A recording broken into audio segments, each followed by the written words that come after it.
Okay, I'm going to call to order the Murray City Planning Commission meeting on September 9th, 2023 at 6:32 p.m. September 7th, 2023. Up on the stand, I'm just going to introduce everybody up here. To my left, I have Commissioner Ned Hacker. My name is Jake Pearson. To my right, we have Commissioner Maren Patterson, then Commissioner Jeremy Lowry, then Vice Chair Lisa Mulkevich. Then we have from staff Zachary Smallwood, Mustafa Al-Janabi, and Susan Nixon. If you could silence your phones if you have not, that would be great. This meeting is being recorded and live streamed on murraycitylive.com and facebook.com/murraycityutah. There will be a public comment section during the meeting. During this time, the public is welcome to come up to the podium and make a public comment. When you do so, do we have forms? Yeah. Okay. There's forms in the very back. If you could pick one of those out and fill those out if you're going to make a comment. And are we going to have them drop them off? And just drop them off up here after you make a public comment. But when you come up to the podium, state your name and address, and please limit your comments to 3 minutes. And if you could try to speak into the microphone so everybody here and watching online can hear you, that would be great. If you're watching remotely, you may also submit a comment, and you do that by emailing planningcommission@murray.utah.gov. That's the only way you can make a comment if you're watching remotely. So if you comment on the bottom of a video, we won't see that. So please, if you want to make a comment, please use that email address. Okay. Our agenda tonight, I would like to recommend that we move one agenda item, and I think most people here are for our agenda item number 5, which is in front of 2 other agenda items. So I'm going to recommend that someone make a motion that we move that to the end of the meeting so these other 2 applicants don't have to sit through a long meeting where their items may be very quick. Does anybody have an issue with that? Or if not, can someone make a motion to do that? Mr. Chair, I'll make a motion. Oh, I forgot. I'll make a motion that we move agenda item number 5, legacy materials, conditional use permit, to the end of our agenda. Okay, thank you. We have a motion from Commissioner Patterson. Is there a second? I'll second the motion. Okay, all in favor? Say aye. Aye. Any opposed? Okay, perfect. So we're going to just move that agenda item 5 right after the Stunning Dance Studio. Okay, let's start on our agenda item number 1, which is approval of minutes from April 12th. Sorry, I don't know why I can't say dates right. April 20th, 2023, July 20th, 2023, August 3rd, 2023, and August 17th, 2023. Did anybody have any? Mr. Chairman, I'll make a motion that we approve Planning Commission meeting minutes from April 20th, July 20th, August 3rd, and August 17th, 2023, with the half dozen administrative corrections that we had identified in our pre-meeting. Thank you. We have a motion from Commissioner Hacker. Do we have a second? I'll second. Okay, perfect. We have a second from Commissioner Patterson. All in favor, say aye. Aye. Aye. Any opposed? Perfect.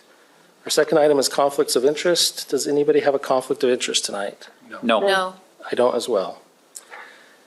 We have no finding of facts, so we are going to move to our item, agenda number 4, which I'm going to try to pronounce this correctly, Habomi Mama Delphine Daycare, and that is going to be presented by Zach.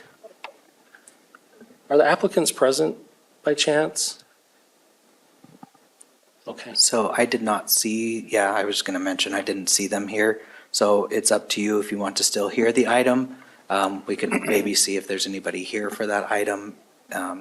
If not, we might consider moving it. Is anybody here for that agenda item? Okay, there is one person here. Okay. Do you want me to then I go think forward? what do you guys think? Okay, let's move forward. Okay. Zach. Okay, so this is an application from Delphine Hobby Mama for a major home occupation at 5953 South Jamaica Circle, located just here. It's just south of 5900 South, in a cul-de-sac. It is in the R18 zone, which does allow for home-based daycares as a major home occupation. Typically, how we approach these is through an administrative approval. So if the applicant is able to, or the business owner is able to obtain, actually, I believe that's the applicant right there. So if the applicant is able to obtain the signatures for the neighboring properties, typically anything that their property touches, and across the street, if they can obtain those signatures, then they're approved for a major home occupation. If they're unable to do that, then they can come before the Planning Commission for a review.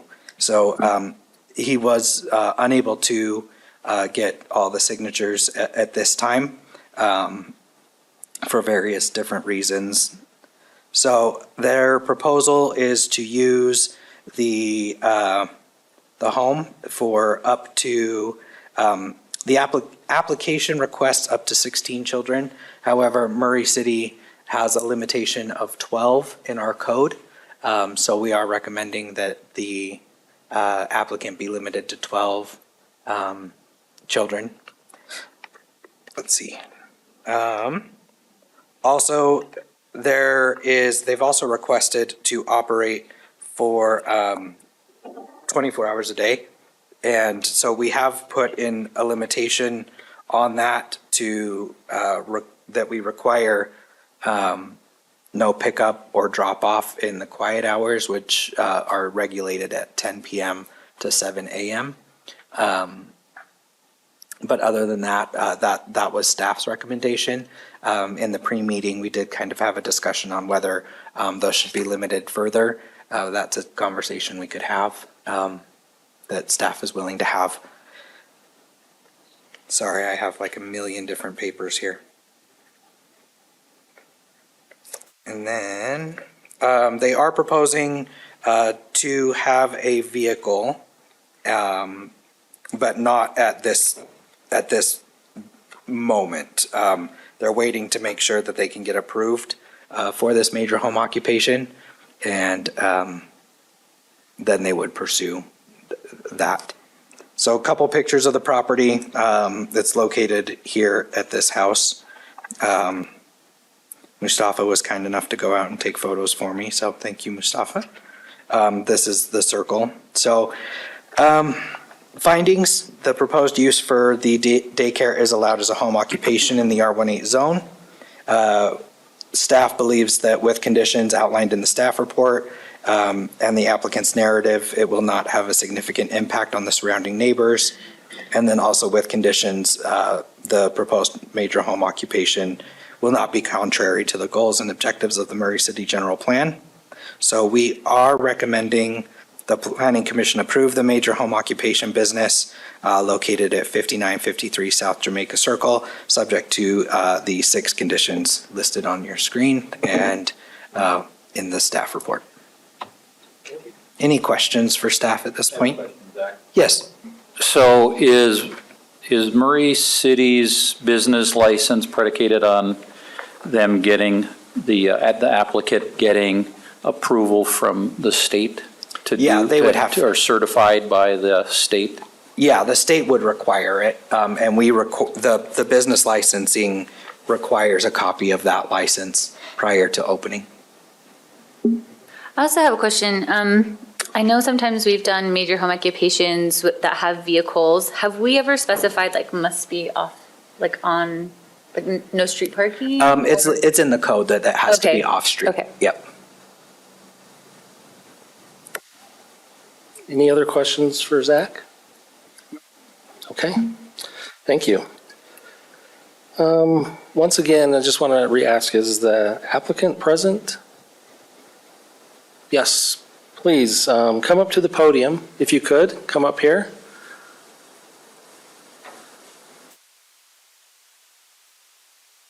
Can you state your name and address? My name is Eli Ngabonziza. My address 5953 South, Jamaica Circle, Murray, Utah, and zip was 84123. Thank you, I appreciate it. Zach has helped you review the conditions in this application. Were you able to understand those? Yes, And you'll be able to comply with all those? You'll be able to do all those? yes. Okay, perfect. Is there anything you'd like to tell us? I think for now I don't have anything to say. Okay. Does anybody have questions for that? Maybe I would appreciate if you would accept my proposal. Okay, thank you for being here. Does anybody have any questions? Perfect, thank you. You can just sit down. Okay, thank you. Okay. We're now going to have a public comment period. And if you'd like to make a public comment, please come to the podium, state your name and address. Please keep your comments to 3 minutes. Those watching remotely can make a comment by emailing planningcommission@murray.utah.gov. And that's the only way that you can make a comment if you're watching remotely. And just so everybody understands how the public comment period is going to work, we're going to allow people to come up, make comment, we're going to listen, and then we will close the public comment period, and then we may discuss what was said. So if you'd like to make a public comment, please come up to the podium.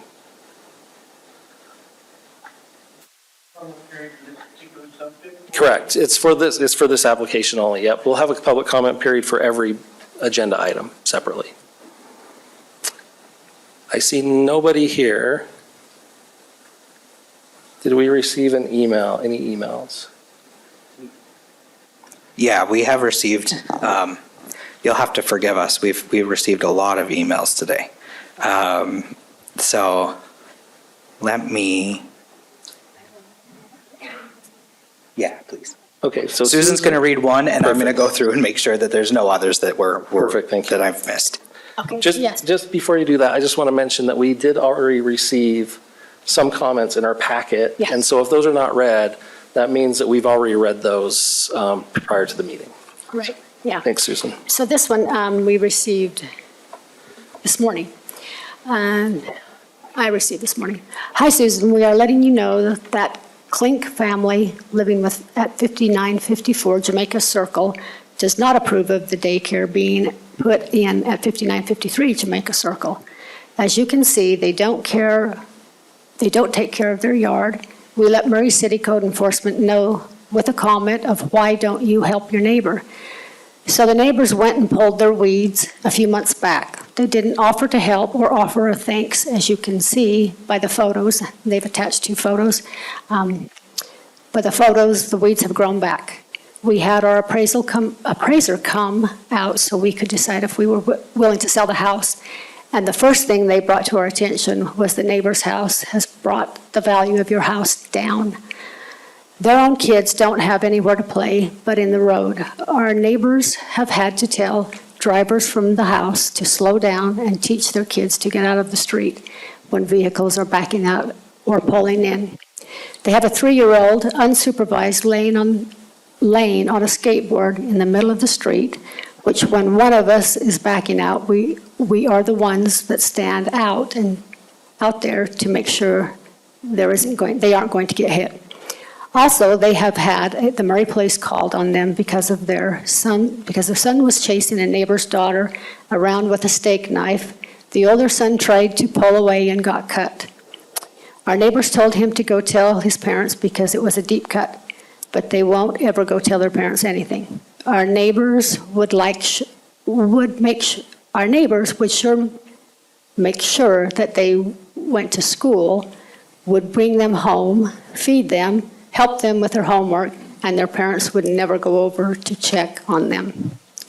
This year, our neighbor was told they leave for elementary school when the junior high students leave for school, which would put them there at least an hour earlier than other students.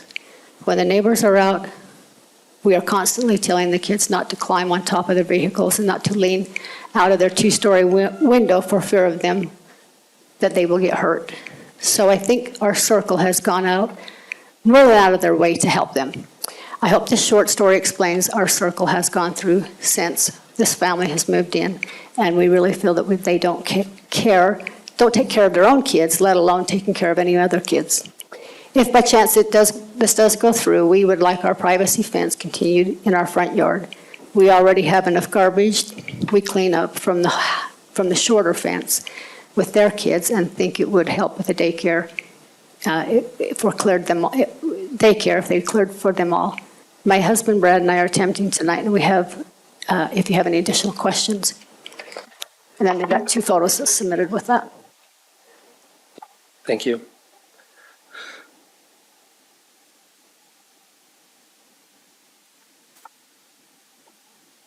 We did get one other one. Did you find it? I have 4 that I can read. Okay. Okay. So the first one is from Patrick Cahill.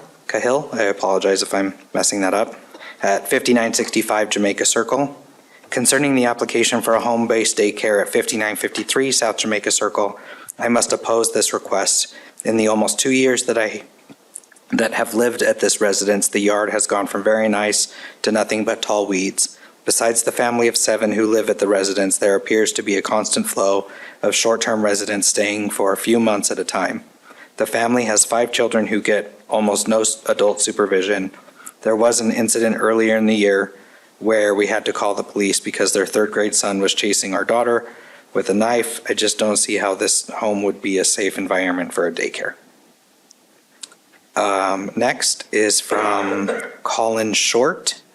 At 5951 South Walquist Lane.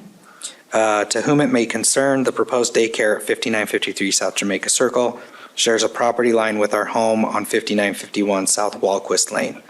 The north property line of the subject property shares our south property line and is separated by a 5-foot-high chain link fence. If the backyard of the property is intended to be used for an outdoor play area for the daycare, I would like to ask if it is reasonable that a taller privacy fence be installed. The shared fence is approximately 148 feet long. Colin Short.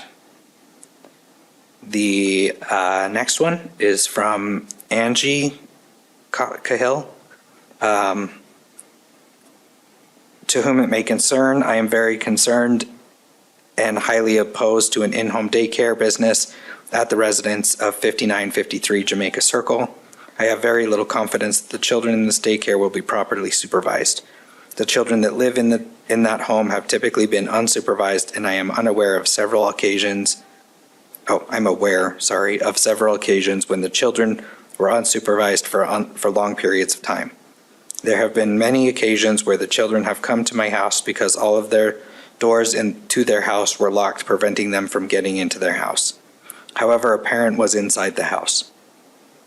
I am also very concerned about the safety of the children. We had an incident this summer when their son got mad at my daughter and went into the house, got a knife, and came out of his house and chased my daughter with the knife. At the time, my daughter described the knife as medium-sized, possibly similar to a paring knife, but bigger. I immediately called the Murray police and filed a report. I also have concerns about the condition of their yard. Their yard is full of weeds, almost as tall as the fence, so their own children are not able to play in the yard. Finally, I am concerned with the increase of traffic that this business will bring to our circle, as well as the safety issue that increased traffic will pose for my children and any other children in the circle. In conclusion, I understand that this family is doing what they can to best provide for their family, and I respect that, but I am highly opposed to this daycare business. Thank you for your time, Angie Cahill.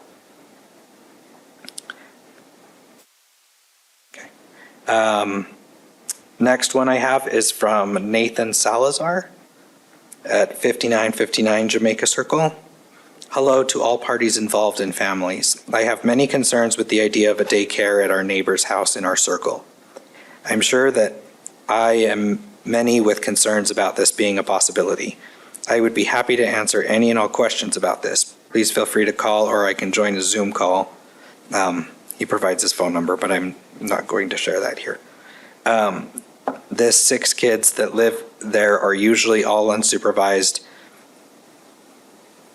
mad always out in the street trying to get on cars, side steps of our vehicles, and always in our yards without sling if it's okay. Our neighbors have people always living with them coming and going out of their house.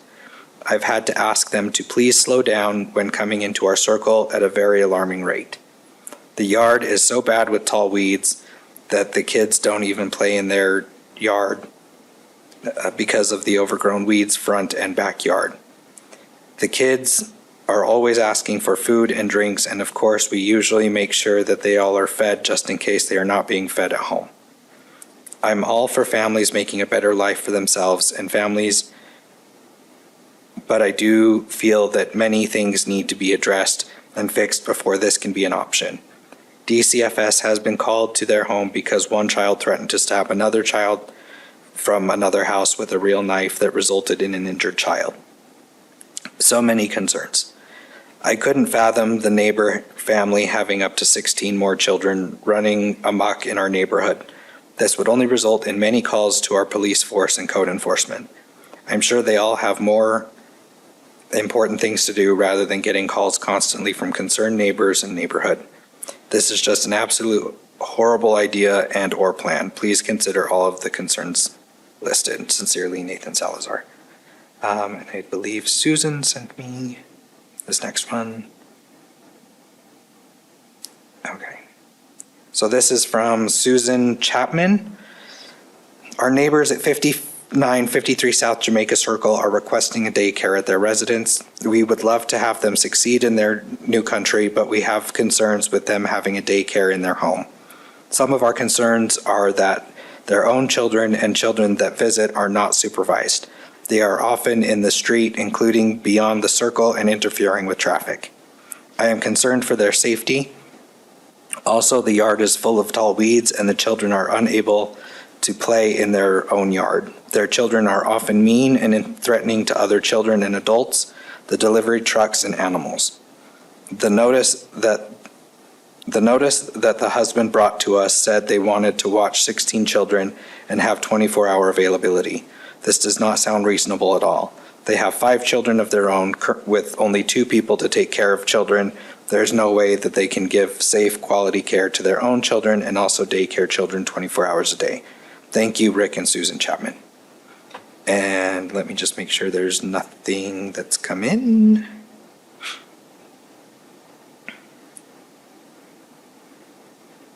I do not have anything further at this time.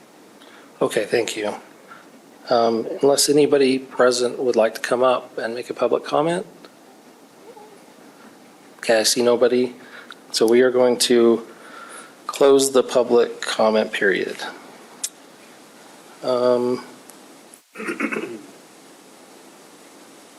I have a question. Go for it. So the major home occupation application,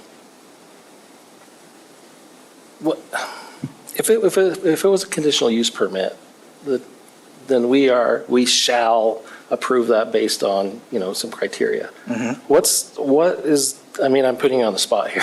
That's fine. What is the criteria that we're supposed to use to approve this compared to like a conditional use permit? Sure. And to be 100% honest, I am not a lawyer. And so when I say this, I believe that this would be treated similarly to a conditional use permit in that it is an administrative decision by the land use authority. Again, what we could do is if this is a concern to the Planning Commission, we could continue this one until I can get an opinion. The both city attorneys are out this week, so I didn't have one here this evening. But if you would like to continue this item to get a definitive answer on that, I think that could be appropriate. Okay. I'm just thinking, normally they would go get neighbors' signatures, which they didn't do or couldn't do. And so I'm just I'm just trying to determine what our thought Sure. process should be here. Because if we do treat it like conditional use, then we could add conditions. Yeah, and you can still add conditions. Sure. You can add conditions, and then I will caveat as well, and I believe Commissioner Hacker brought this up, I think, but that they would have to still get licensed by the state Right. in order to operate. That is, so specifically number 6, condition 6, that the business at all times shall be conducted in accordance with all applicable requirements of Chapter 17.24, major home occupations, meaning that they would need to obtain a business license. In order for a business license to be issued, we have to have a background check and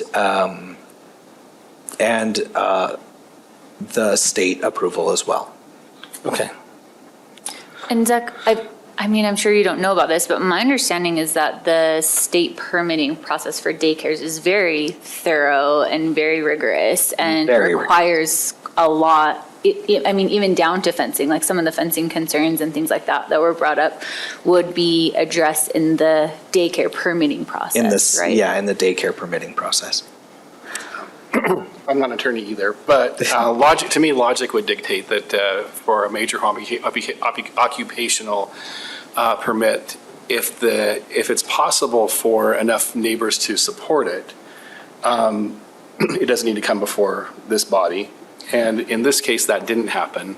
And I think we have quite a bit of comment that the neighbors do not support it. I'm probably more of the opinion that that initial process failed, frankly, and would not be comfortable. I don't think I'm comfortable with a yes personally for this.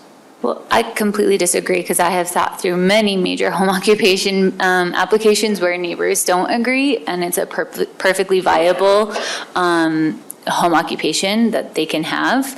And that because a neighbor doesn't want something doesn't mean that that applicant doesn't have their right to have a major home occupation if they can comply with Chapter 17.24 of major home occupations. We can agree to disagree. I mean, there have been quite a few that come through. That's why we have this option of being able to come to the planning commission, because not all major home occupations are able to get their neighbors' signatures. I respect your opinion.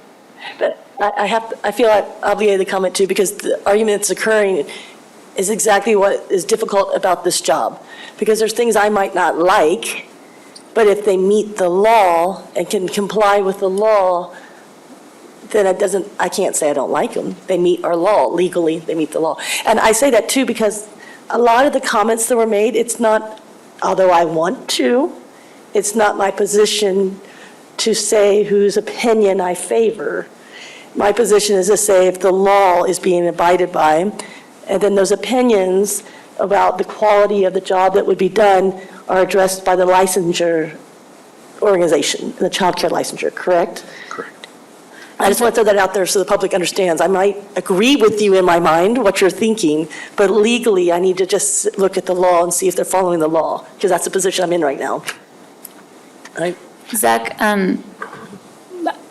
landscape or yards or weeds or all those things have never been brought up, I guess, in other major home occupations. Are there any requirements for that? So technically, no. So our landscaping ordinance, the state is very specific when it comes to single-family residential landscaping.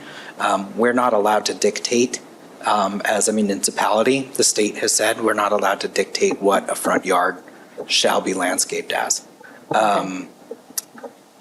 All ours says is that it needs to be a mix of live material. It doesn't specify. But if you don't have that, there's not really a way to enforce Right. someone to have, okay.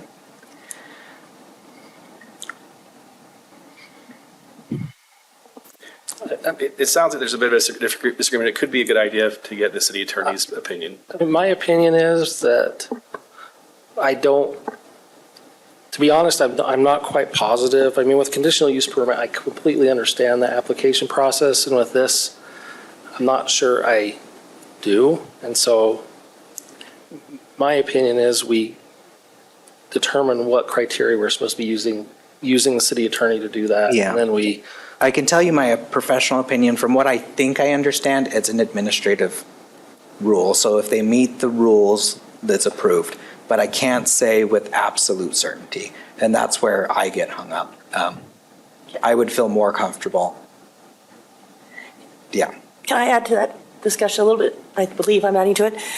We haven't talked yet about the hours. So I've been on the commission for a while, and I've been in discussions about major home occupancies, and I feel like I understand the difference between the conditional use permit and this item. So I'm slightly less concerned than others are stating. At the same time, we haven't talked about the 24-hour, being open 24 hours, and that's a topic that concerns me, and I would like legal guidance on. And for that reason, I would be more comfortable with legal guidance. yeah, and I think we talked about this in our pre-meeting, but we have put our conditions on major home occupation permits in the past, so.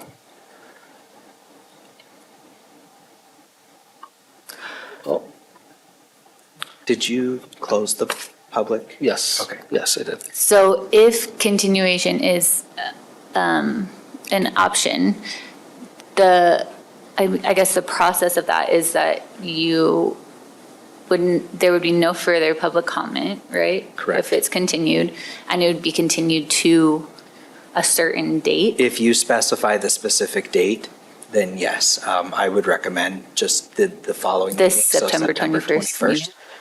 And that way, the attorneys will be back in the office next week, and we can have that conversation ahead of time. And there is a, spoiler alert, there is an open and public meetings training on the 21st of September, so that you will already have an attorney here, but we'll have representation here.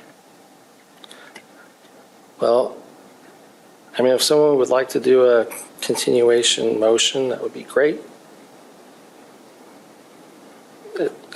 If not, then we can do something else. Sure, I'll be happy. Oh, Oh, go ahead. I was just going to say, in the major home occupation regulations, it says the uses classified as major home occupations must comply with the standards of this section.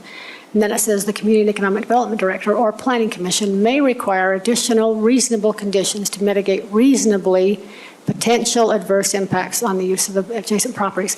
And then it just says the conditions may include limit on hours of operation, limit on the number of clients or customers per hour, and then provision for parking, adequate parking, and any other conditions reasonably related to mitigating adverse impacts resulting from the use. So basically, it says So, we, So this is, it's almost exactly leaning like more- conditional use permit. Yeah. Can you read the first sentence again? Sorry, Susan. uses classified as a major home occupations must comply with the standards of this section, which is 17030 of this chapter. Basically says requires a business license, et cetera, which shall be considered minimum standards. The Community and Economic Development Director or Planning Commission may require additional reasonable conditions to mitigate reasonably potential adverse impacts on the use of or adjacent properties.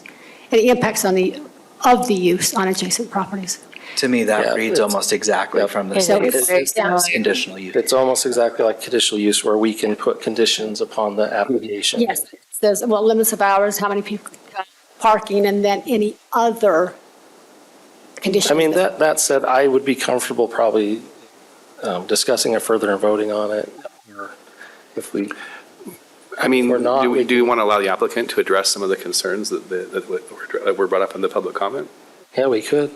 If we're going to do that, should we state our concerns as well? Or do the? Yeah, I think we should probably state all of our concerns. And then if the applicant wants to come up, he can address some of them, yeah. I would like further discussion about the hours of operation and the fencing. I don't think we need to discuss the fencing because the fencing would be covered in their licensing process. Well, my discomfort is I understand it's covered in the licensure, but I don't know what that coverage includes. Well, Is it I 6 feel feet really, Or just a safety fence? Well, that's what the state has determined, like, they'll have to comply with what the state licensing, Yeah. like the permitting would be. So I don't know if we need to impose additional permit or conditions on that. I guess why I say that is because their purpose is to keep the child safe, and our purpose is to protect the neighbors. So we might have two different intents. But they're, Minimize impact to the neighbors. Well, minimize impact on the neighbors, is a better way to say it. I mean, it's tricky because I do think like major home occupation is required to be in the home, right? So, That'd be correct. so we don't need to be concerned about landscaping or fencing or But it's not things like that. logical to imagine children will remain in a home, 24 hours a day or whatever the time frame that they're open. They're going to go out in the yard. I mean, that's kids do that. I'm not saying whether they are or aren't, but we're addressing a specific major home occupation of, So I think maybe a compromise here is the planning commission, actually, never mind. All We're right. discussing among. Let's talk about hours then. So- Let's talk about hours. I think 24 hours places an unnecessary burden on the neighborhood and could be very challenging. I lean to support that slightly. And my concern earlier when we were discussing it was the legality of that, because but then the more I think about it, other businesses, we've set hours of operation, and even though they have a quiet hour, so quiet time isn't a standalone qualifier. Where we're suggesting it is in this application, because we're saying they'll be quiet between quiet hours, as long as they're not dropping off or bringing kids to the facility. But that doesn't apply to other home occupiers that we've approved with hours of operation. I want to hear your argument, but I think I'm leaning toward establishing hours of occupation and not allowing 24 hours, but talk to me. I think it's hard to support that because it doesn't, there's not a requirement in our home occupation. I didn't think there was earlier in our discussion, but when Susan read the description again, I think it's within our purview. To set them? You can set them if you would like to. Staff's recommendation, because their request was 24 hours, staff felt that at a minimum, this condition of no pickups or drop-offs between 10 p.m. and 7 a.m. was the most appropriate while still giving them the most leeway because of their request. What are your proposed hours of operation? I mean, I'm up for discussion, but I think it's reasonable to allow a reasonable time if we're considering it, allow a reasonable time for people to be dropped off or children to be dropped off prior to school and so pretty early in the morning. And then I think that, 9 o'clock, 10 o'clock at night is probably relatively reasonable. That would be my take. I know there are 24-hour daycares and they're needed. Are they typically in a home-occupied business? I don't know, let's discuss it more, but I think I'm leaning toward early morning to late afternoon, 6 a.m. to 10 p.m. But if there's other reasoning I'm missing, tell me. I guess my question would be, what's the difference? I guess why I'm starting to lean that way is because with other businesses in the home-occupied area, residential area, we've put business restrictions on them. No, I know, but And for the neighbors. right, but I'm asking if you're going to, You want me to come up with what's going to happen if I don't? no, You want me to- no, you want me to no, say- no. I'm literally asking, so you mentioned 6 a.m. to 10 p.m. That's what the condition is right now. No, it's, But children wouldn't be allowed before or after those hours. they only operate during business hours. What's I would think you would need to come up with a finding that what adverse impact you're Right. addressing. That's my concern. I don't know if I have a finding, and I could argue your side as well. But I'm thinking, because we put those stipulations on other businesses for the speculation that there would be it would be a bother to residents. And so we're again speculating without a specific finding. But other businesses, we've said the same thing. I don't know.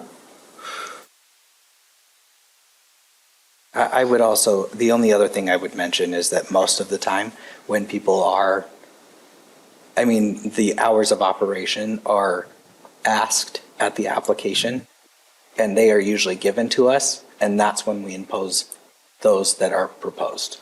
And I guess you can make the argument, if the argument you just made, plus the quiet hours will be the way to accommodate for any residential concerns. There seems to be some concerns that I think it might be wise to address once the city attorney is here. I would love to ask some questions about about the delegation of the process that go from the consent of the neighbors to the planning commission. I would be supportive and would make a motion to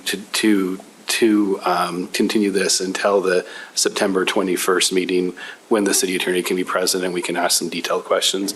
I think even about hours, it'd be prudent for us to do that. So I would make that motion. So you just made that motion? I did just make that Okay, we motion. have a motion from Commissioner Lowry to continue this agenda item until the September 21st meeting. Is there a second? I second it. We have a second from Commissioner Hacker. Zach, can we do a roll call vote? Yes, Commissioner Lowry, Yes. Commissioner Hacker, Yes. Commissioner Patterson, Yes. Commissioner Milkevich, Yes. and Chair Pearson. Yes. Okay. So we will continue that agenda item during the next meeting. I appreciate you coming to the meeting, and we can continue to have some further conversations on this. Okay. The next agenda item is the legacy materials that we're moving to the end of the meeting, so we're going to skip that one and do number 6, which is Pine River Roofing and Construction, and that is going to be presented by Mustafa Al-Janabi. Okay, so we want to make sure, before Mustafa gets into his, into the conditional use permits, because this is kind of now our conditional use section of the evening. So Utah State Code,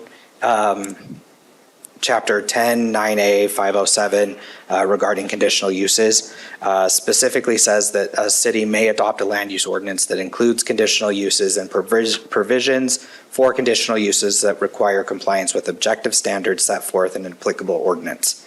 And then specifically 2A1 is a land use authority shall approve a conditional use. If you guys remember, we were just talking about this.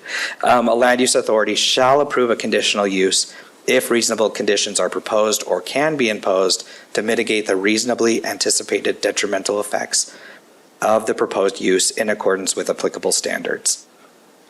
The requirement described in subsection 2A1 to reasonably mitigate anticipated detrimental effects of the proposed conditional use does not require the elimination of the detrimental effect, just that it is mitigated.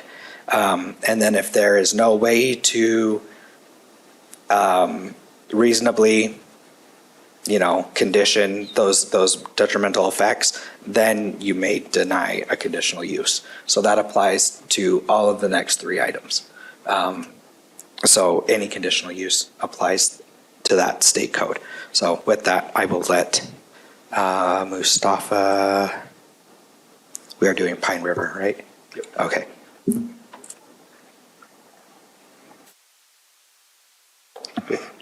Thank you. So basically, we're going to start with the Pine River Roofing and Construction. It's a conditional use based on the land use code of 6600. This is the location of it. It's on this side right here. If I can't draw a circle. But it's inside that little area. So As shown, this is the aerial and zoning of it, which is in the MG zone, which is why it's under conditional use. As shown, this is the floor plan area of it. It's contained of an office, shop, and tool section. And based on these measurements, staff would now have any issues. Let's see. An access of the property, going back, an access to the property is in two roads from Cherry Street, two entrances, 50 feet each, 50 each on one of them, 30 on the other. As shown through the pictures, landscape needs to be a bit up. So the property needs to be at least 2 trees, 3 5-gallon shrubs, or it just needs shrubs and trees.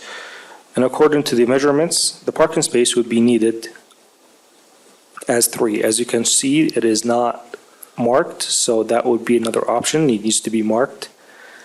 And then the dumpster itself needs to be covered, and that would be one of the issues. As you can see on the plan, it's not, and apparently, according to the land use code, it needs to be covered, enclosed, sorry. And based on that, all the information presented, staff would recommend the approval for this application based on the conditional use that with those 5 conditions, subject to them. Comments, Thank you. concerns, questions? No questions for Mustafa? Okay, great. Is the applicant present? Applicant is not present, okay. We'll just move to the public comment period then, unless there's any discussion before that. Okay, I'm going to open up the public comment period. If you'd like to make a public comment, please come up to the podium, state your name and address. Please keep your comments to 3 minutes, and those watching remotely can make a comment by emailing planningcommission@murray.utah.gov. And just a reminder, we will not address the comments until after we close the public comment period. So if you'd like to come up to the podium, you can.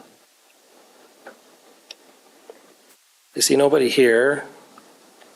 Zach, you want to see if we have any emails? Yeah, I don't see any. Okay. Seeing none, I'm going to close the public comment period. And we can have discussion on the application. Mr. Chair, I'd like to make a motion that we approve the conditional use permit for Pine River Roofing and Construction located at 4627 South Cherry Street, subject to the 6 conditions. Mr. Chair, point of order, can I ask a question? I just had a question or comment. Can I not make it because of motion? I- Or- Zach, once a motion has been made, we cannot continue comment, right? Yeah, it either has to be seconded Okay. or just. So we have a motion from Commissioner Patterson. Do we have a second? I'll second it. We have a second from Commissioner Hacker. Let's see, Commissioner Patterson, Yes. Commissioner Hacker, Yes. Commissioner Lowry, Yes. Commissioner Milkovich. Can I say something? I don't know. Of course. Am I out of order? This item was postponed prior because the applicant wasn't present and we had concerns about the trash bin and the expense that would require to fence it in. And I guess if we pass, they have to fence it in or not. They have to comply. They have to comply. So, okay, yes. And Chair Pearson. Yes. Okay, that passes. We now will move to agenda item number 7, which is Stunning Dance Studio, and I believe, is the applicant present? I forgot to ask that last time. The applicant is present? Okay, thank you for being here, but we're going to turn it over to Mustafa for the presentation. Okay, this would be, I'm glad the applicant's present for this one, to be honest.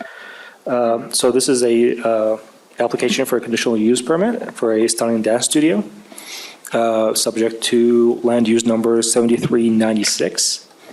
So as it is in the CD zone, as shown, this is the location highlighted in blue.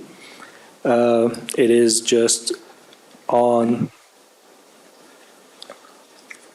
oh gosh, 700 West. So as it is, it's in the CD zone, which does allow this to be happening as a part for the conditional use. As shown, this would be the location of it, and it is on this, this little side right over here. That's where the property is located.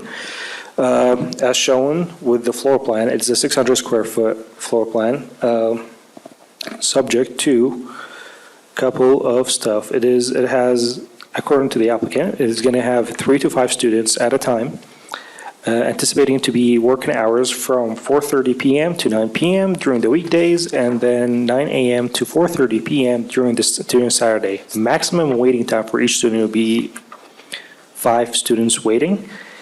As you see, one room would be as an office space, one bathroom, the dance area, which is that the big area, and then one small room for waiting. As you can see, on the left is where the property is located, and on the right side is where the parking is. And according to the parking ordinance, they only require 3, which is actually present in the project. This is one of the entrances facing the 700 West. It's an in and out type of entrance. As you can see, the landscape is up to the code itself regarding the trees and numbers and so on. And this picture on the right is where the other entrance and exit is located. That actually, with the finding regarding the proposed use for land use number 7396, it should be allowed in the CD zone, outlined by the plan, outlined by the conditional uses on this, which is staff does recommend approval, dependent on those, subject to those 5 conditions. Well, thank you. Does anybody have any questions for Mustafa? Okay, seeing none, could the applicant please come up to the podium? Please state your name and address when you come up here.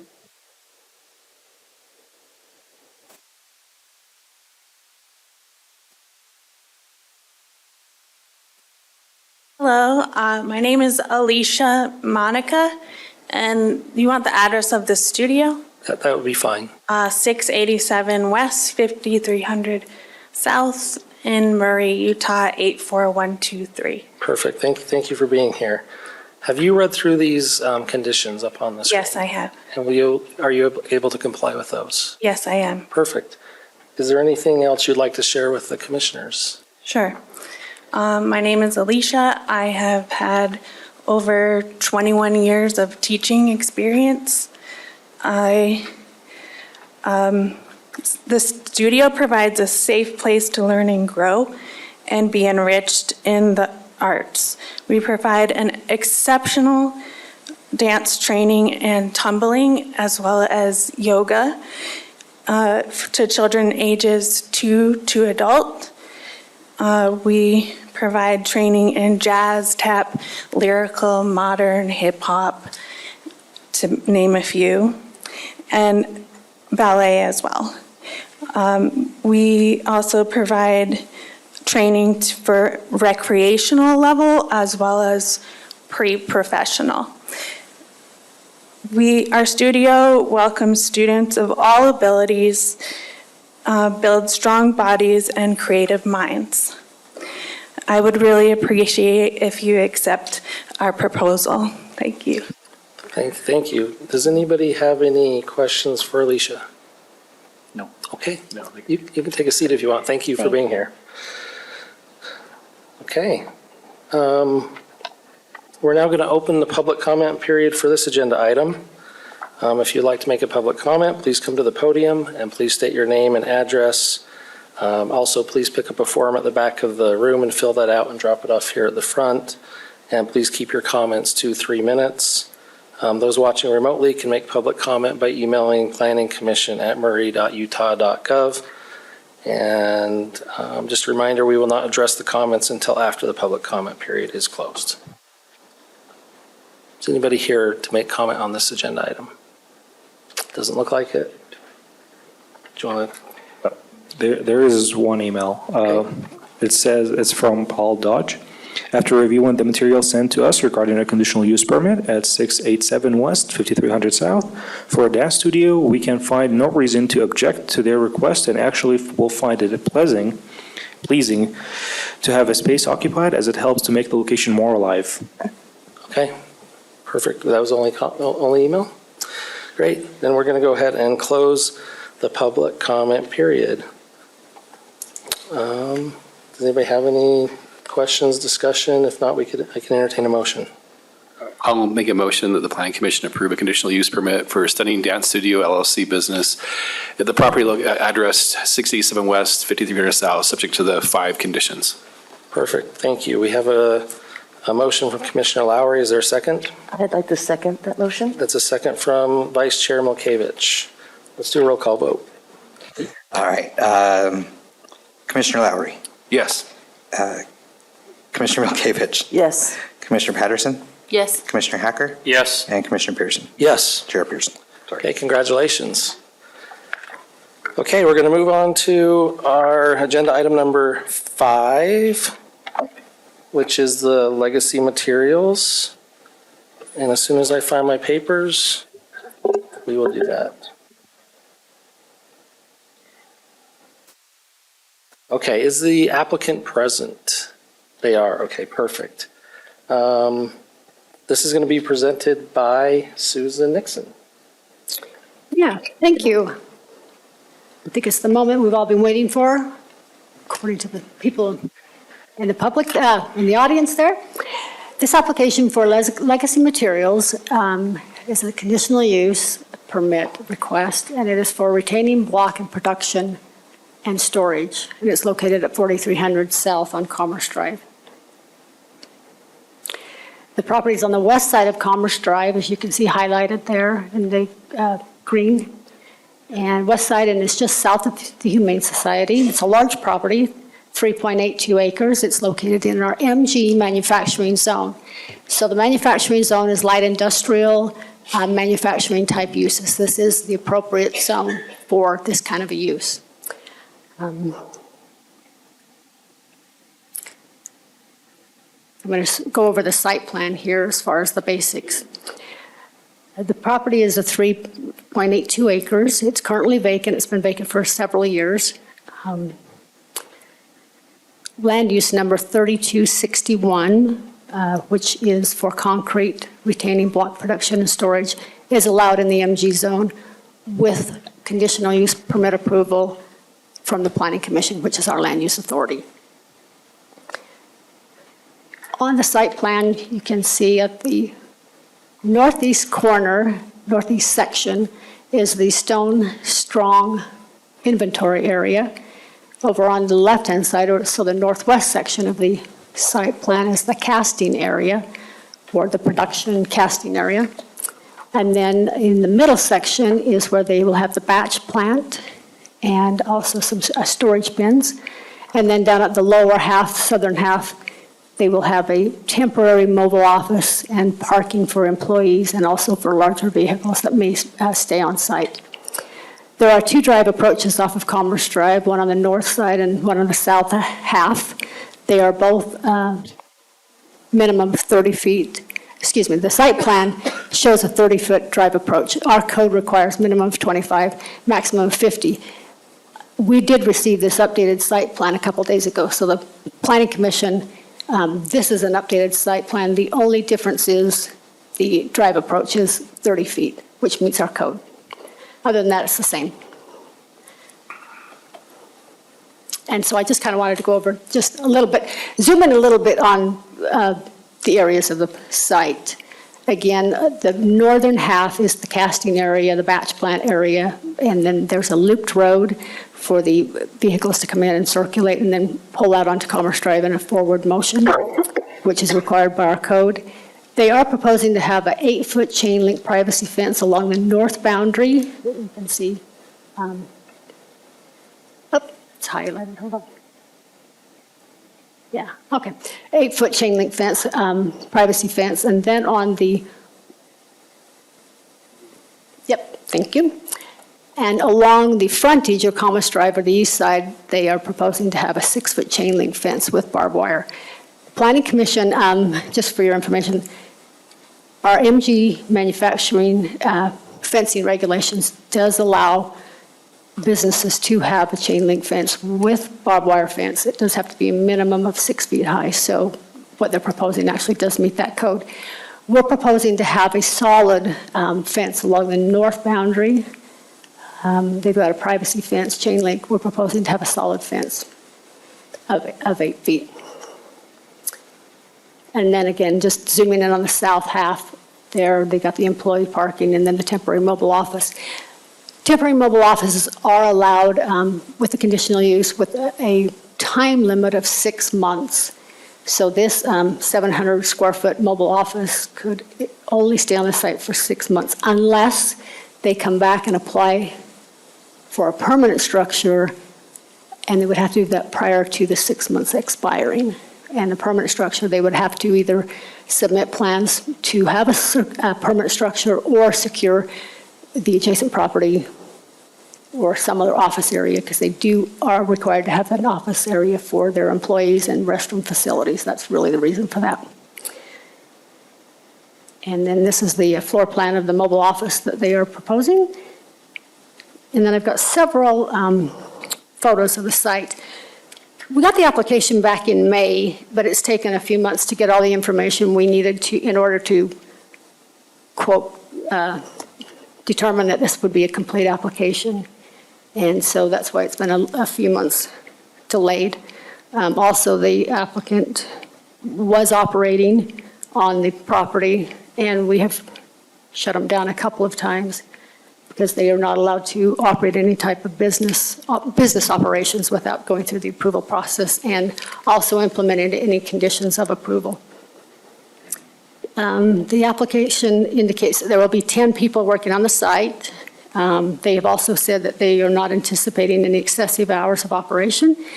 Our MG zone does not limit the hours of operation, and also there are no noise ordinances, particularly in the MG zone. The city adopted the Salt Lake County noise ordinance, which is enforced mainly by the county health officials. And it does regulate the level of noise and the level of intensity and proximity when it is adjacent to residential, which is not the case for this application, and then the time and day and recurrence consistency. So those are, again, enforced by the county health, but we have adopted them as part of our code. Let's see. I'm going to go back to this site plan here. For this temporary mobile office, it's just over 700 square feet, which requires a minimum of 3 parking stalls, and then they need to have enough parking stalls to accommodate the employees. So the site plan, based on the site plan they've proposed, it does meet the parking requirements.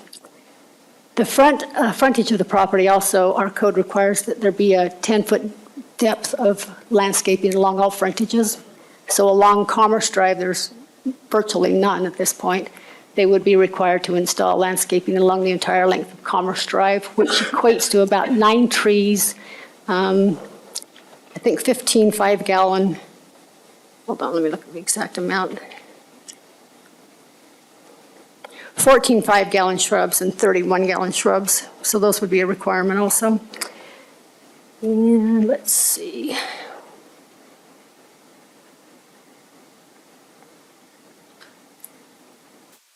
When we got the application, we asked them for a dust control, dust mitigation plan. We still have not received one, and we have that as one of the conditions of approval. And I can get to that in just a second here. We'll go over the conditions of approval. So here are some site photos. You can see that they've got some equipment brought on there, and they also have scraped and cleaned the property up. This is a dirt hill that has been, I guess, is the accumulation of the cleaning off the property. And again, they've got some big equipment on there. and their batching facilities there. And again, were shut down and have not been in operating since a week or so ago, I think. And just more photos. These are some forms, and this shows the entrance off of Commerce Drive. The forms are on the left side. And then again, the site. We did send out notices to the surrounding property owners within 400 feet. And to say the least, we have received numerous emails and comments, in excess of 200 emails. So staff, again, based on state law, it does spell out, as Zach referred to earlier in the meeting, that the Planning Commission shall approve conditional uses if conditions can be imposed to mitigate any impacts on the surrounding neighbors. So based on our code and the application that we have received thus far, the findings are as outlined as shown on the screen. We are recommending approval for the conditional use for the legacy materials based on the 17 conditions as outlined. The Planning Commission did receive an updated copy of a few more conditions that we added, which is inclusive of what you are seeing. One of the conditions that I just wanted to point out is 1C, that copy of permits from the state air quality for a planned batch plant need to be secured, and then a copy submitted to our office before we issue the business license. And for a second.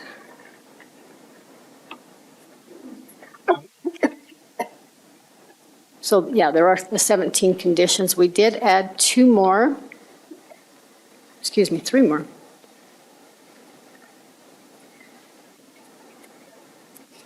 15, 16, and 17, which address the temporary mobile office shall be removed prior to March 7th, 2024. This is assuming the Planning Commission does approve it, subject to that, and that the temporary office be removed by March of 2024, and that the applicant must request a time extension before that time period.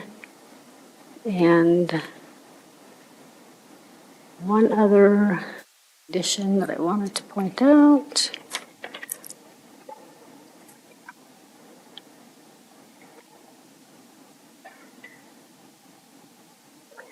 Condition number 12, the applicant shall provide a dust mitigation plan approved by Murray City before the business license is issued. So I just want to go over all these conditions, 17, actually, I guess there's more like 23 of them. All the conditions would have to be done, completed, before we will issue a business license, assuming the Planning Commission were to approve this tonight. So everybody, just to make sure we're all clear, there are a lot of conditions, as you can see. All those would have to be done in order for them to start operation before we would issue a business license, if they approve it tonight. Okay, and so I think that kind of covers my presentation. Do you have any questions? Any questions? Go I ahead. do have a question. So I know that we have added conditions for dust mitigation as well as air quality permits, which I think are so necessary and useful. But just so that I have a better understanding, I guess, in the application materials and in our packet, it says that it will be wet concrete that will be cast and will not be generating dust. So our mitigation implementation, I guess, can you just further explain, is it just to back up a cautionary, is it just to make sure every base is covered? Because it does say multiple places that no, the cement won't be generating Any dust, yeah. dust. You're right, it does say a wet concrete is what will be in the casting shop and will not generate any dust. And apparently, from what I've heard, they use a vacuum system that collects any dust. I'm going to let the applicant go over Okay. that process because I No, don't that's want probably to perfect, say anything or misquote them, so. I'll refer that to them to explain that. Other questions for Susan? Okay, thank you, appreciate it. Okay, I'm going to invite the applicant to come up to the podium. Please state your name and address, if you could. Good afternoon, Jeff Comer appearing on behalf of the applicant Legacy Materials. My address is 13961 South Minuteman Drive, Suite 100. I'm with the law firm of Comer Gibbs. And beside me here is one of the owners of Legacy Materials, Ryan Balls. Also present here are the owners Mike Balls and Lane Myers. I'll let him give his address.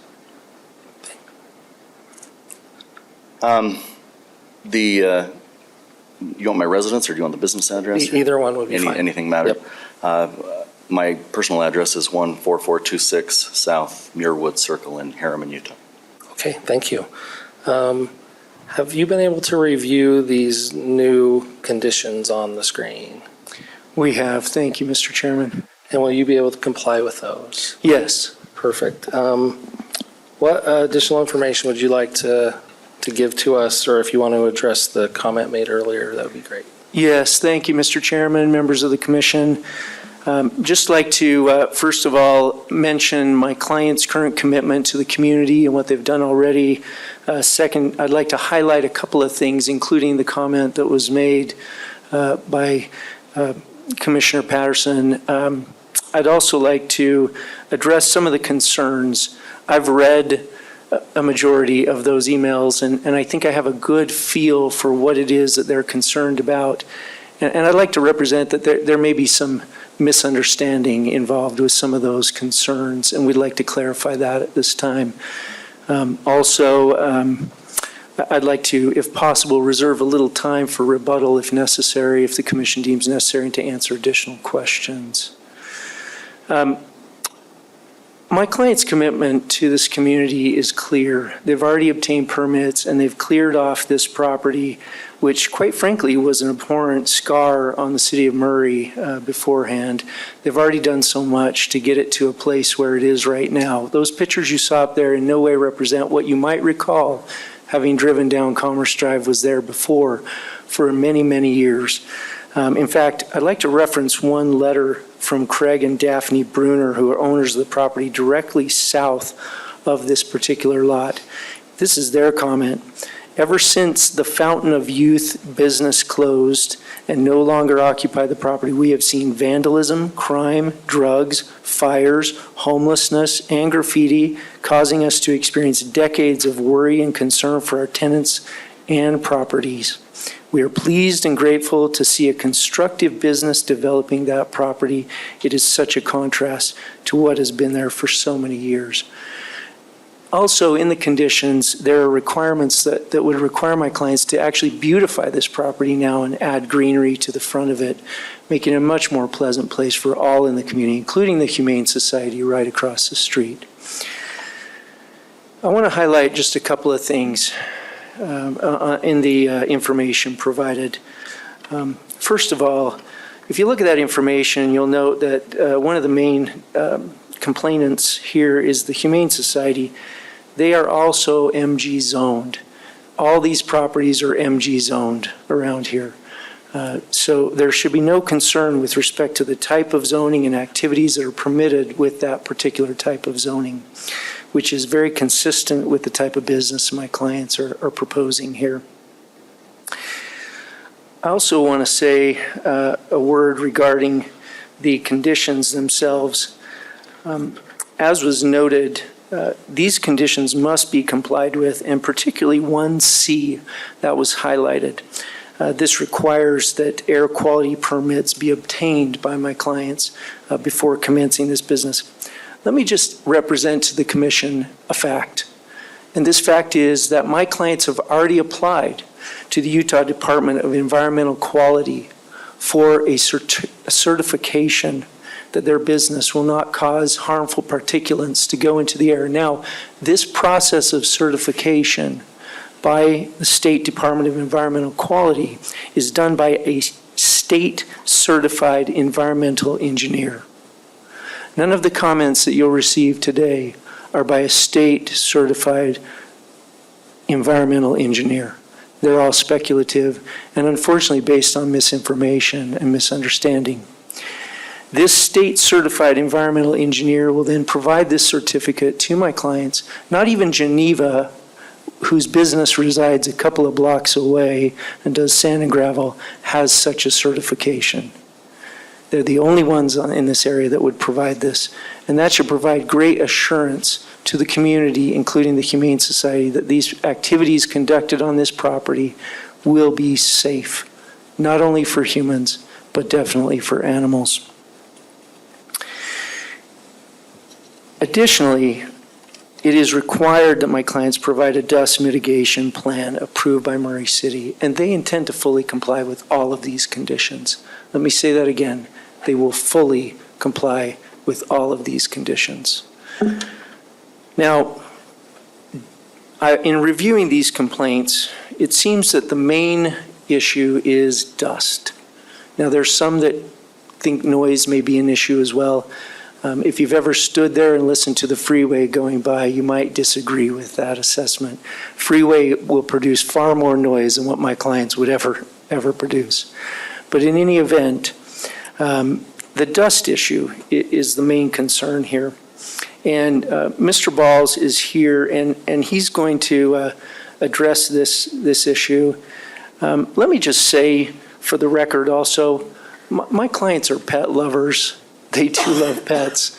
Ryan has 2 dogs. Lane has 2 dogs. Mike has 2 dogs, a turtle, a catfish, and a pony. They love animals, and they bring their dogs down to the site on occasion.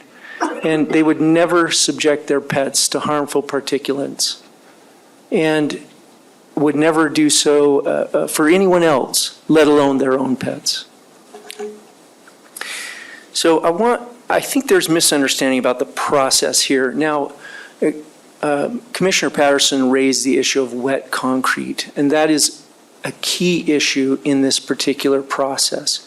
Because it is wet concrete, it doesn't generate the dust. In fact, dust you'll hear from Ryan is actually contrary to the process that they need to produce these forms. So I'll let him speak to that just briefly. Good evening. I've been in the concrete production, precast production, and sand and gravel business most of my life. In various different aspects, I've worked from greasing equipment all the way up to running the businesses. I'd be happy to answer any questions that any of you on the commission have regarding our process. I'm very familiar with this. Like I said, I've been doing it all my life. Could you speak into the microphone a little Yeah, bit sorry. closer so everybody can hear? Thank you. Sorry about that. Again, as our attorney stated, it seems that the major concern here is dust mitigation. As he briefly mentioned, dust is also a negative for us. We need the forms to be clean. We need them to be dust-free when we pour the concrete in to give us a better product. So mitigating dust will certainly be a high priority for us as well. I believe that we put on our plan application that we would be any of the areas that are not currently paved. What we've done there is we've uncovered a lot of areas that are paved, the driving surfaces and whatnot. Any of those areas that are not, we would like to bring in a recycled asphalt. We'll roll it, compact it to help mitigate any dust that's brought up by equipment or trucks rolling on the site.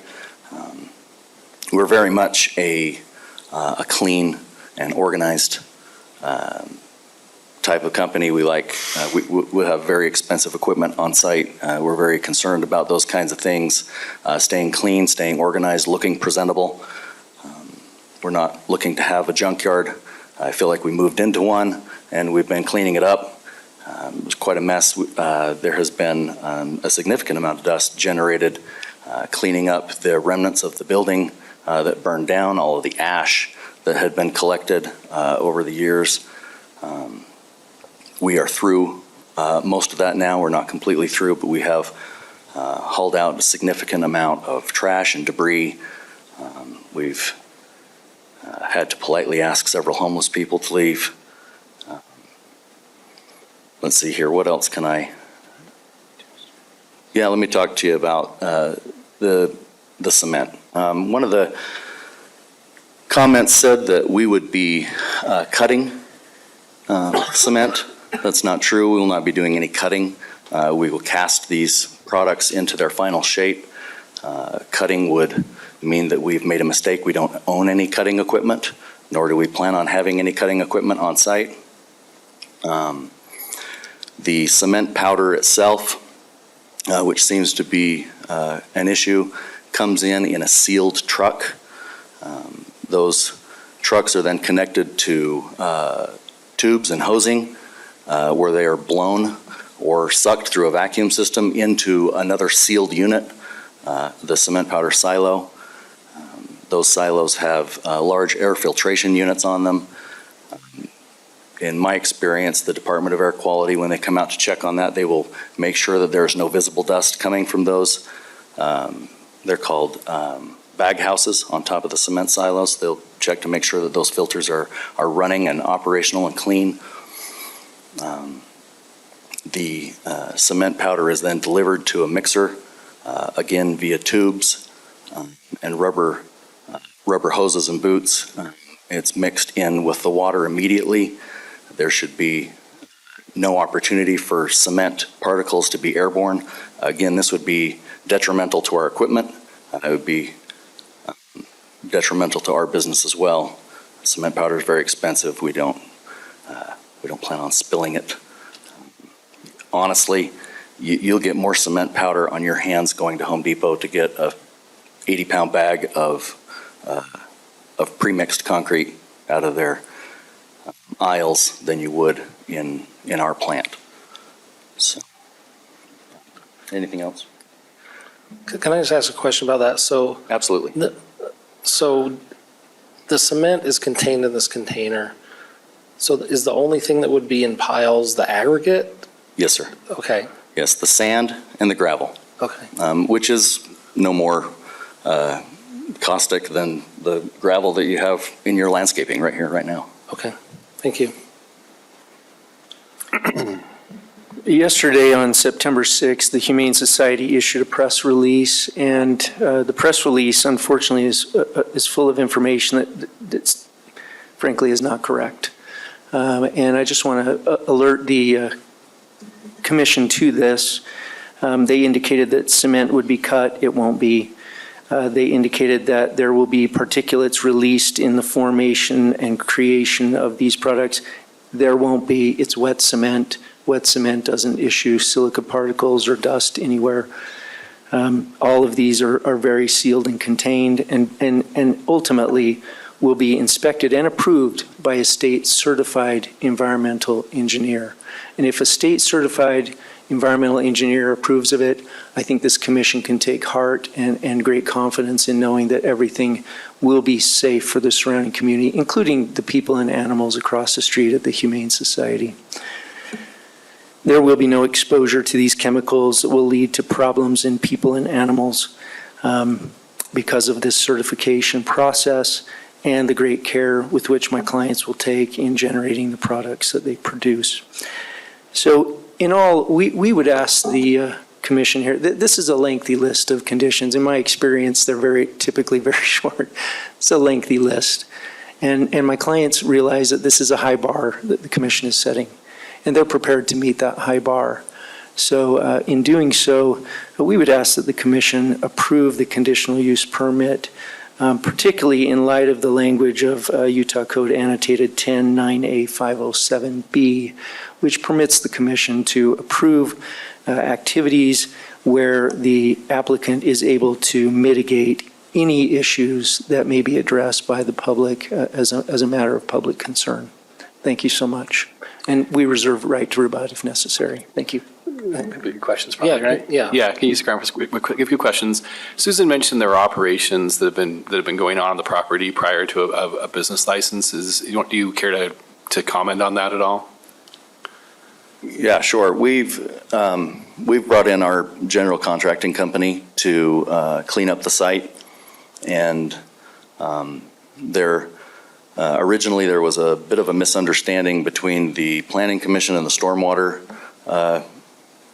Department about whether or not we needed a SWIP permit. There was a SWIP permit already in place, so that was shut down number one. The Stormwater Department showed up and thought that they were going to bust is a loose term.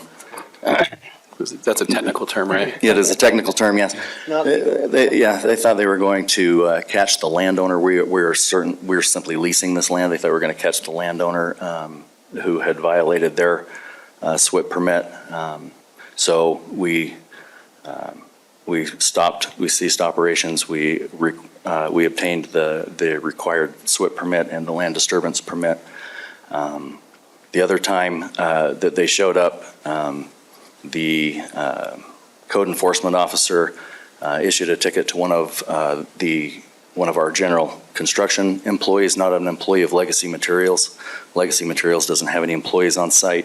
They were simply moving some of the equipment on site, and that had been delivered in anticipation of getting the conditional use permit. And the ticket simply said that he was required to have a business license. It's my understanding that employees are not required to have business licenses. He was an employee of our construction company and was simply doing what he was asked to move materials on site, and we were just cleaning things up. So I believe that most of this is just a misunderstanding. Just for clarification as well, in answer to your question, thank you for that. All activity on the property was properly permitted, so all the clearing and all that type of activity. I need clarification. It's now properly permitted, but at the first sighting, the swap wasn't in place until it was requested. I believe the swap was in place originally, and so it was still covered under that particular permit, is my understanding, although I could be mistaken there. I think just the land disturbance permit has been issued, which basically is just clearing the property, cleaning it up. That's it. The SWIP that was on the property previously had to be discontinued or quit, and then a new one obtained, and that's the one they've applied for that. Yes, sorry, we were under the impression that there was a SWIP permit already issued for the site. It had all of the required signage and everything. At the beginning, we had come in and talked to the city about that, and maybe received some bad advice from a different department about whether or not we were able to go ahead and to start or to continue the cleanup of removing all of the burned out structures and the trash and those kinds of things. And so, like I say, once we were alerted to the fact that the city wanted us to have a new SWIP permit in our name, we stopped and we obtained that. I appreciate that clarification. And just from my understanding, the second incident, the applicant has stated that it was issued to a non-employee, therefore didn't exist. The problem isn't who was issued to, is what the citation was for. The citation was operating without any city approvals, no planning commission conditional use and no business license. So it was issued to who was actually operating at the property at that time, whether they were an employee of Legacy or not. They were the ones that were operating a business at that time. So that was just for clarification. I understand at this point we're just splitting hairs because it's been taken care of and we're moving on, but just for clarification. Right. Right, and certainly there's no doubt that that property is much improved over what it once was, and certainly is a benefit to the city and community. So, any further questions? We'll just reserve some time. Thank you. I did have one question. The power of the plant itself, is that going to be run off city electricity? Or will that be run off some type of generator on site? The actual batch plant itself is self-contained. It has a generator on it. We will need to hook up to city power though just for general use lights and those types of things. Okay. I have another question. I understand there was a well that was accessed or as well, is that correct? There is a well on the property, yes. I understand that was accessed, am I incorrect without a permit? That is correct. It was modified without state approval, correct? Do you want to address that as well? Modified without state approval, I'm not sure. We had a well company come out and take a look at it before, as we were doing demolition. They came out, brought the well report with them, and just verified that it was there and operational. Was it functioning prior to their visit? No, that well has been closed, abandoned probably 5 years ago, and who modified the well was in violation. They did not have the rights from the state to proceed with that. And just to answer that question, under number 3, condition number 3, the applicant is required to obtain Murray City building permits for any construction, so that would also fall under that ambit. I have one last question. So not being completely familiar with this process of casting, my question is,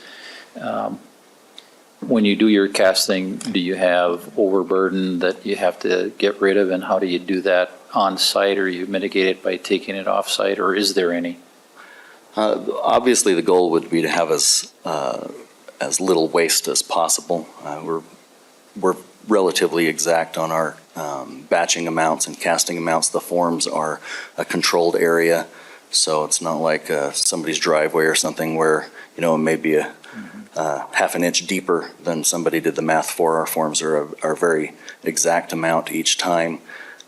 If there is a small overburden amount, generally our plan is to put that into a waste form where we would make a block that would be maybe a second or a reject, something that could be there's a market for those types of things, blocks that people can get at a discounted rate because they've, maybe it took 2 or 3 castings to generate that block out of, the leftover concrete or whatnot.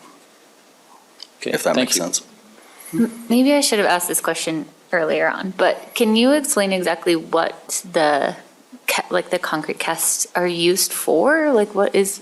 Yes, absolutely. These, what we'll be casting, is called Stone Strong. It's a licensed product. So we will be building blocks for large retaining walls. We build a lot of retaining walls in our business. I'm sure we've built some in Murray City. We actually built a very large one just down the road from us at an apartment complex that's currently under construction under Rimrock. There's a very large retaining wall around the outside of that. So it's a large concrete block used in retaining. Are they the ones like that kind of interlocked? Is that what we're talking about? Yes, ma'am, yes. And so you just make the casts and then ship them off, or you make the casts and install? We will make the cast and ship them off. Okay. Can I clarify on the water issue? So the only water that they would be able to use or connect to on this site is to the city's water department by installing a water line. They cannot use the well.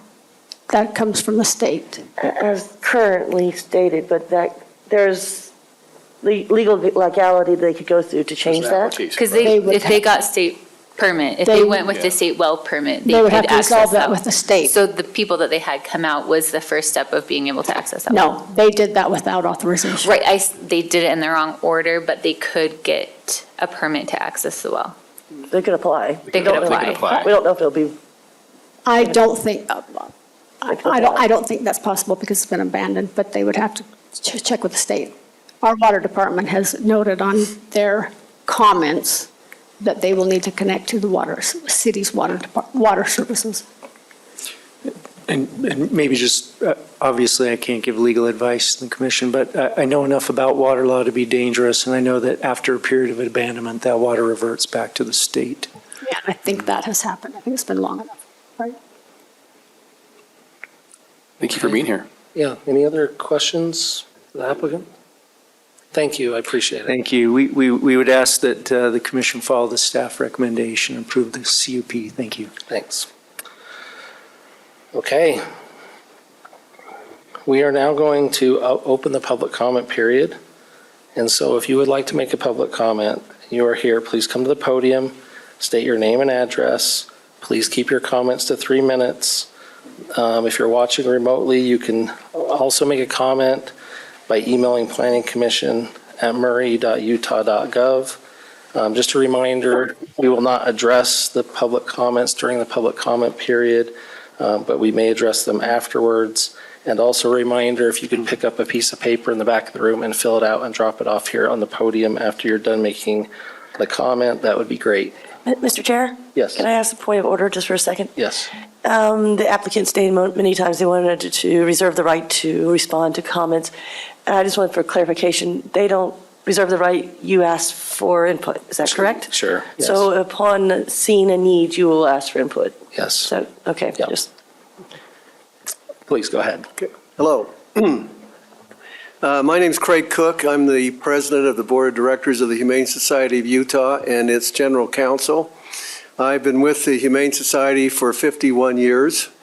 And in fact, in 1989, I discovered the site that we are now on, which used to be a KOA campground and truck stop.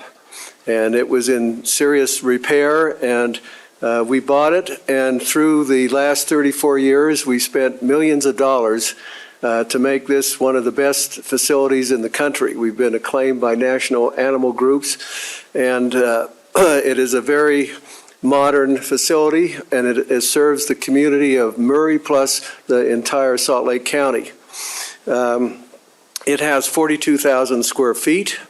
We adopt 6,000 to 7,000 animals every year to loving homes, which otherwise would have been probably euthanized. We do over 11,000 spays and neuters for low-cost prices, which probably wouldn't have occurred. We perform over 160,000 vaccinations, which many would not have occurred. We have a foster program. We have an education program. We bring animals in from other parts of the state and help them out. We have 200 or 300 volunteers that also help us. And every day we have hundreds of people go through our parking lot for these services, including the clinic and the adoptions. We have a lawn. There the people walk the dogs. We have volunteers who go out there every day and walk dogs. Our staff walks dogs. People come for the clinic and they wait out on the lawn. So it's a very open area and a very safe area.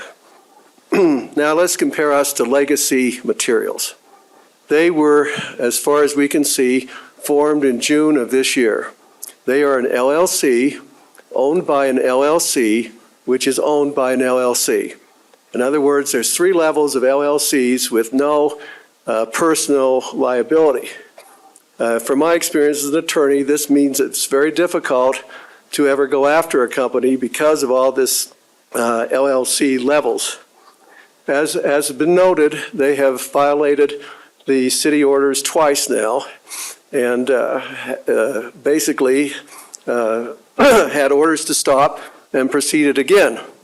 And I guess the kicker would be if you Google them right now, you'll see they're on the internet, and they're actually advertising they're an open business. So they're open, and they've got the address and everything else. So they're ignoring the fact that you have to have a business license and you have to have this conditional use permit.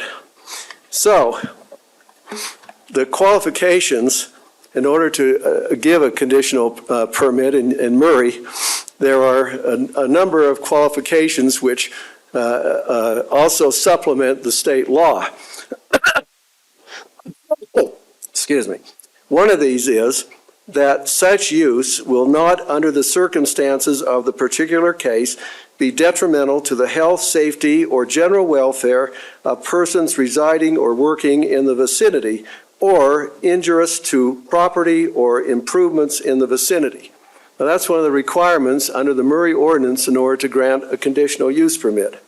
So, what do we have here? We have a proposal to make a concrete batch plant. That's the actual term, concrete batch plant. I invite you to Google that term, and you will see that normally speaking, it is a very toxic situation. Throughout the country, there have been litigations on batch plants, and it's a very serious situation.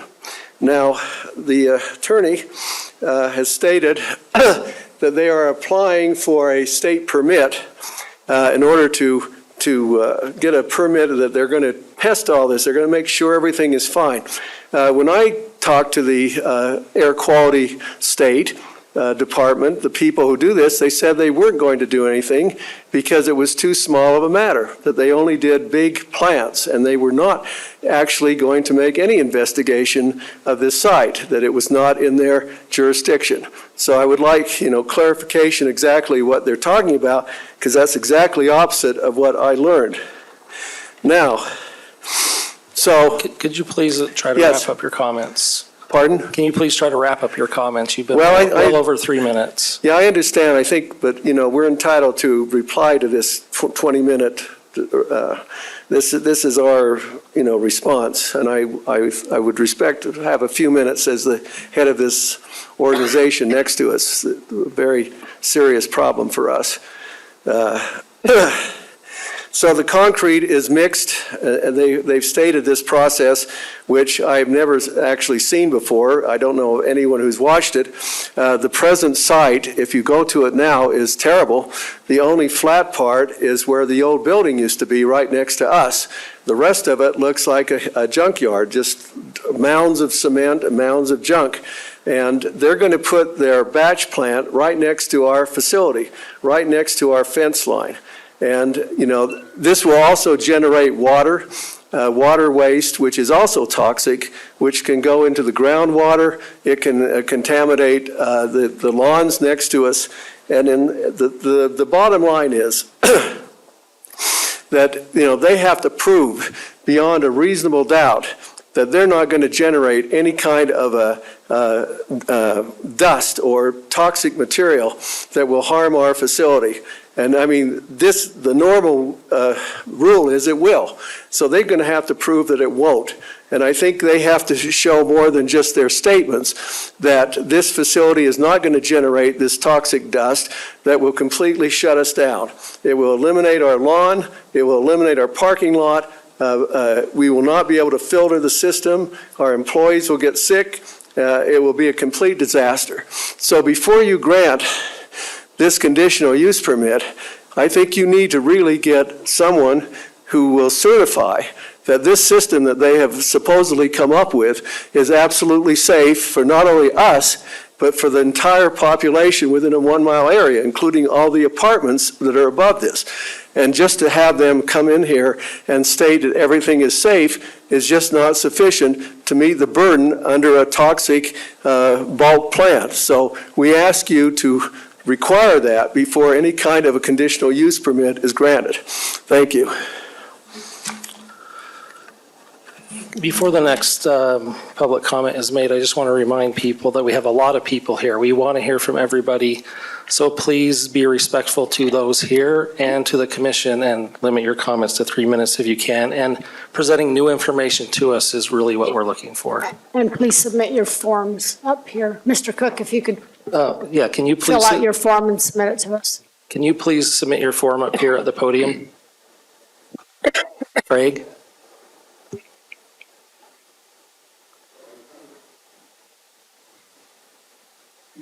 Have you already dropped it off up the front? Oh, your form. No. Did you fill it in? Okay, I'm sorry. Please go ahead. Okay, my name is Arden Brett Bullock. I'm an architect. In fact, I'm the architect of the current Humane Society facility. I've been involved with Mr. Cook and the staff over there for actually many years now. What I want to address is the health issue.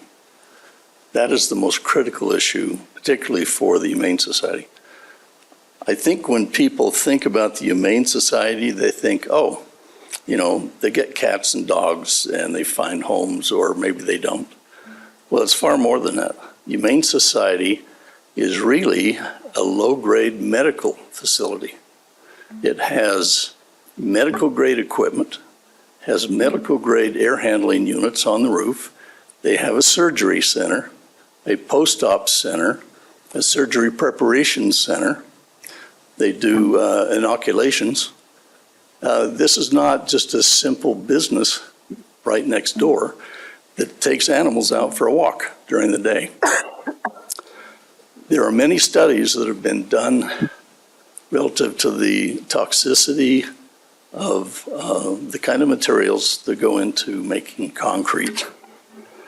Let me just list those for you.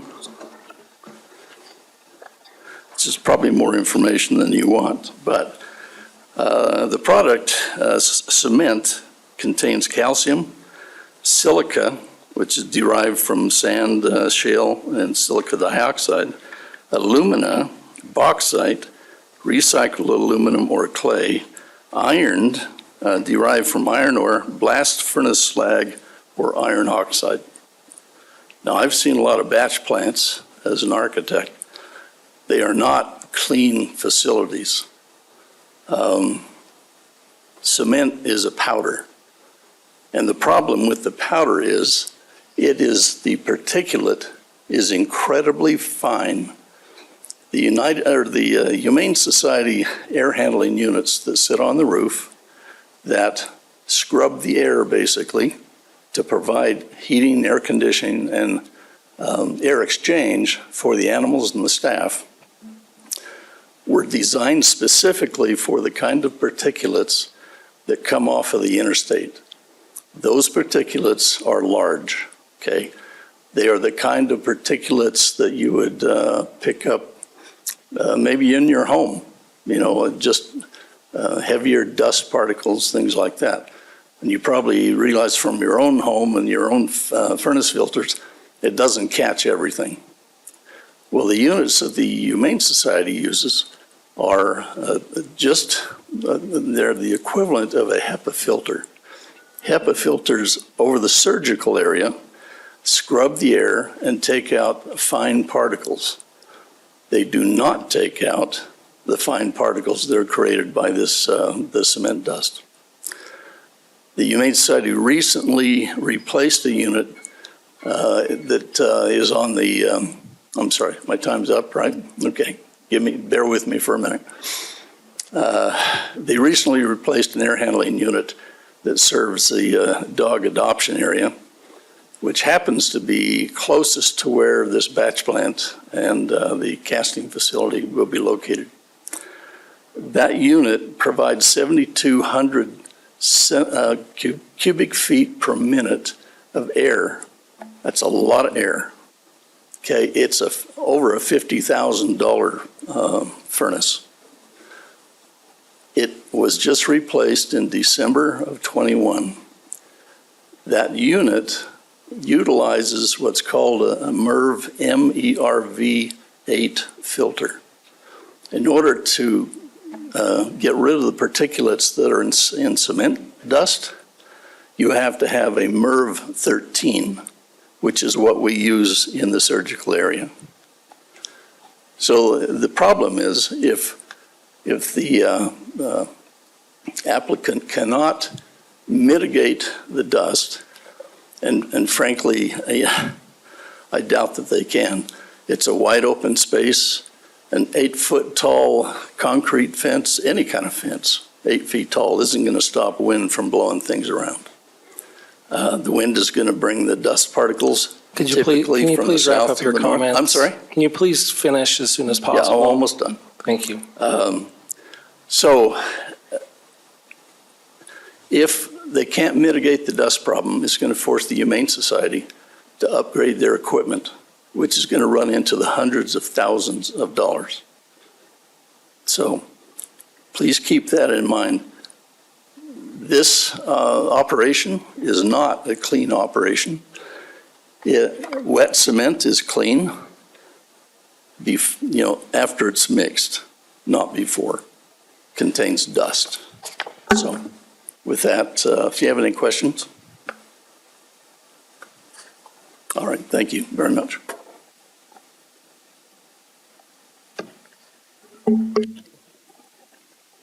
I already received a form of someone who wanted to make a comment. Chris Byersney? Sorry. I knew I was going to slaughter that. My name is Chris Berejny. You want my address? Yeah, 1206 Waterside Cove, number 30. That's in Midvale, 84047. I've been volunteering there for over 11 years. And I don't know if there's going to be a lot of dust or not, but I do know that they're open 7 days a week. And I walk that area every Saturday, myself and other volunteers as well, all day.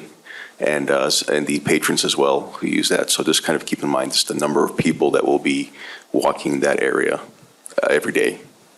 So, all right, thanks. Thank you.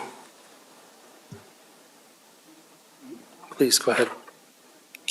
Hi, good evening. My name's Alex Van Diver. My address is 361 East Baird Circle. I should disclose I am a lawyer. I am not hired by anyone, and I cannot give you advice or anyone else advice. I am up here because I am very concerned about the standard that the committee is using today for how to grant this conditional use permit. You guys have cited, or the planning staff has cited, to state code. You guys are city code. And in the city code, which is actually printed onto the conditional use permit application, it is 17.52060.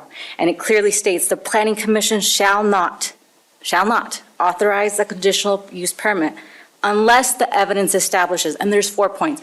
I'm not going to read them because I don't want to go over my 3 minutes, but some of the highlights are that the particular location is necessary or desirable to provide a service or facility which will contribute to the general well-being of the community and the neighborhood. Well-being.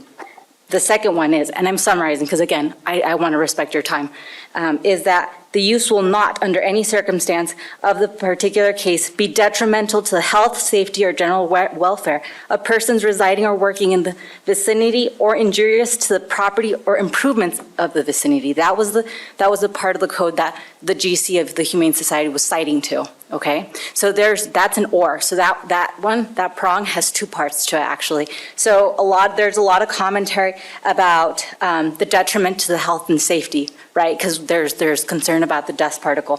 But also, you have to think of the property value, of how it might injure it, right? Because the Humane Society, as has been told, has many, many activities on their site. I have gone there for many years, as I can't remember when I started going. I was a little girl when I started going and volunteering.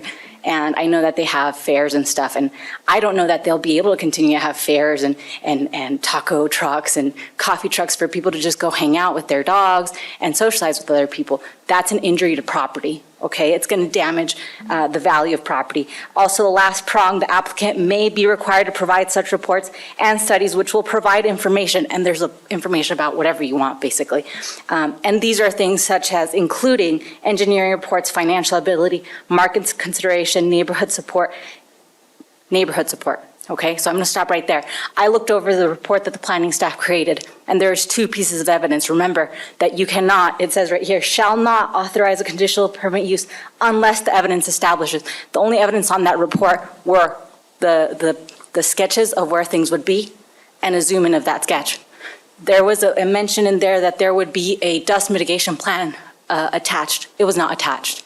And given the concerns of what has been said of these people of already violating, I would also amend this to include one more condition. Shall provide a dust mitigation plan that will be approved by you guys, but shall also comply with that dust mitigation plan. And if they do not, I would say it's time to get rid of that permit. If you guys are inclined to put on that, approve that permit. Thank you so much. Have a good night.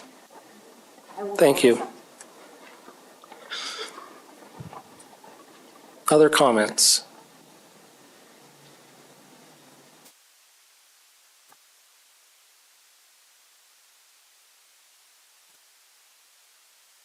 Yeah, my name name is Jack Ortez, and I own the property right across the street from the 4300 South. And I kind of appreciate those folks coming and building that batch plant there. It's a batch plant. I realize it's a dirty plant.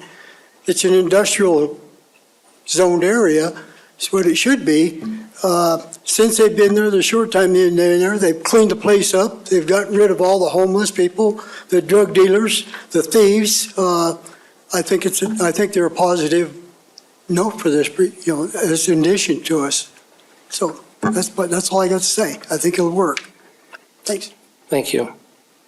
Can I remind everybody to turn in your forms when you make comments, please? Thank you. Could you, Jeff, could you please turn your form in at the front of the podium here?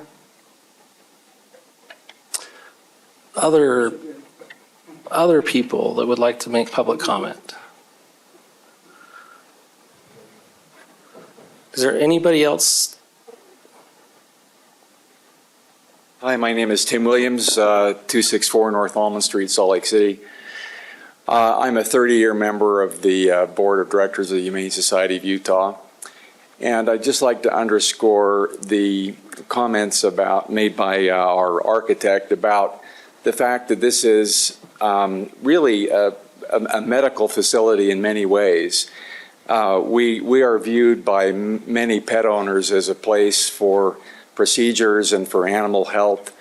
And given the concerns about the air quality and dust and particulates, I don't think that most planning commissions would authorize a cement plant next to a clinic or a hospital, and I would invite you to think of it in those terms. So thanks very much. Thank you. Did you fill out a form that you could drop off?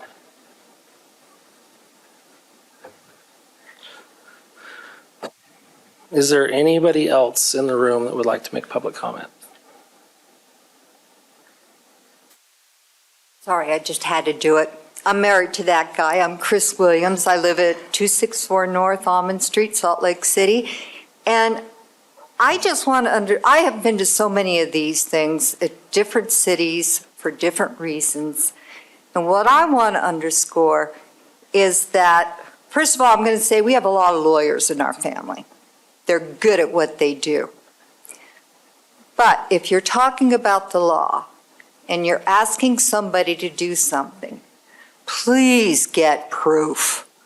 Don't take their word for it. It's not going to help us. It's not going to help the people that live around this facility and the animals. That's all I have to say. Thank you. Thank you. The forms are in the back of the room, so if you could grab a form at the back of the room and then drop it off at the front. Okay. Anybody else in the room that would like to make a public comment?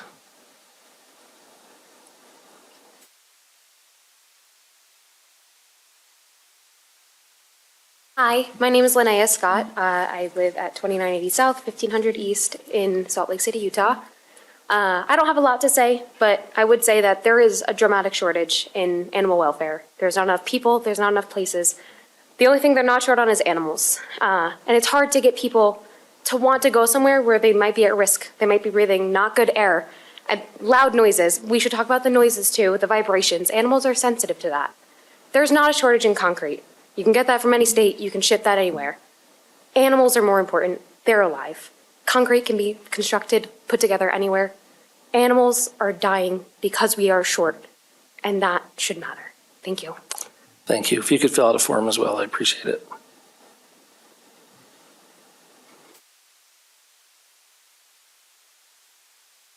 Hi, my name is Dr. Timna Fishbein. I'm the medical director at the Humane Society. So I'll give the business address 4242 South 300 West. Most of my comments, honestly, were going to be about the dust issue. I guess there's question now about whether or not that it really is an issue. I do have concerns about the legacy materials moving forward without proper permitting. It again highlights the fact that might be a pattern. In my research, I found some disturbing reports. It's well documented what silica dust can do to the body. It's going to be similar in animals, in humans. It's well documented. OSHA has very strict rules about it. I found evidence that these dust particles travel up to half a mile in every direction. There's a lot of housing going up well within that danger zone. So I would urge you to also take into consideration all the apartment buildings and townhomes that are getting built on Main Street, just like 2 blocks away. The other issue is noise. Animals are very sensitive to noise. The other thing I would also say is that, we're an animal shelter. These animals are under a lot of stress as it is. We do everything we can to mitigate that, make it a more pleasant stay for these animals, but they're already under so much stress. Having loud noise and vibrations coming from a concrete plant could be really detrimental to animal health in our shelter setting. So I would urge you to really consider making sure that this dust mitigation plan is appropriate and actually does protect our air quality. I found a recent report that we're losing up to 8,000 people prematurely a year due to our poor air quality. Decrease in median life expectancy of 1.1 to 3.6 years. So we're losing years of our lives because of the air quality in our city.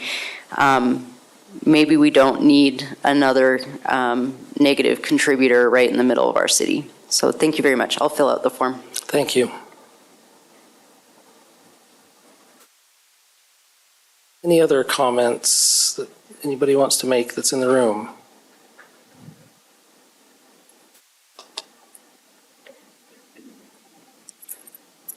Hi, my name is Stephanie Beller. I'm at 1111 West Garnway in Salt Lake City, 84104. I've been with the Humane Society as an employee since about 2006.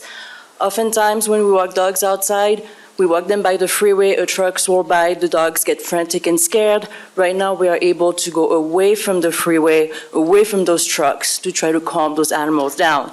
My main concern is the noise, but also the truck traffics. Those trucks that are going to come in with the cement, those trucks that are going to leave with the form, they're going to contribute to a lot of fear and scare of the animals that we care for. And that is a huge concern for me, because we won't have anywhere on our property where we can take this scared dog that's frantic, where we can still walk him outside without all those trucks and those traffic. I'll fill the form. Thank you.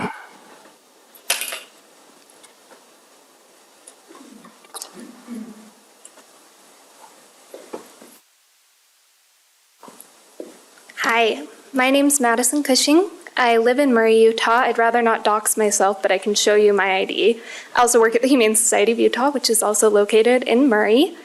And I just think someone needs to get up here and list some of the health issues for humans, because I know not everyone is a crazy cat lady or crazy dog lady like myself, that are associated with concrete production. And those include COPD, emphysema, lung carcinoma, pulmonary tuberculosis, rheumatoid arthritis, and possible cancer and kidney damage. I also want to mention, for those of you who aren't animal people, how many young people we have come through our facility, including children. Is this something we're willing to expose our community to? I just would want proof that this is going to be safe before I would hope that the city that I live in and have lived in my whole life would move forward with this. And I will fill out a form. Thank you. Additional comments? I'm seeing nobody in the room. Okay. Well, this is, thank everybody for coming out and expressing your concerns, and we appreciate it. This is usually where I would turn to the staff and say, let's read the emails we've received, except we've received over 200 emails since 5 p.m. yesterday. So all of those emails will be entered into the official record.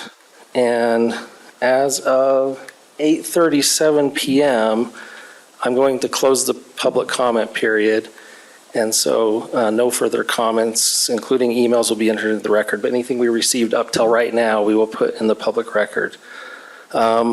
The Planning Commission has not had a chance to read all these emails, obviously, and the planning staff has only read a portion of them. So as the chair, I would recommend that the Planning Commission consider postponing a decision on this item in order to receive the comments submitted via email, consider the comments made this evening, and we could postpone this till the September 21st, 2023 meeting to allow commissioners, staff, and everybody involved time to review the different conditions and what mitigation we could add if we need to for any of these concerns that are brought up. Thoughts on that, or a motion if someone would like to do that? Before we have a motion, can I have one additional thought? Please. I don't know when to make this request or who to make this request to, so question of order, I guess. It would be nice to have, I personally believe it'd be nice to have a neutral third party who is and knows about the process to help inform me. I don't want to be in a position where I have to decide which party is more believable. Is there an option for us to obtain a neutral third party professional opinion on the process? When I say the process, not our process, the cement making process, the wet cement making process, and the air dust and particles it produces. Well, I think we would have to check with the state and the health department. Yeah. Could we not do a condition Yeah, I think so. that we would require a third-party report to verify everything they say is going to happen? I mean, that might be a condition we could do. Yeah, I think that's something that's a great suggestion.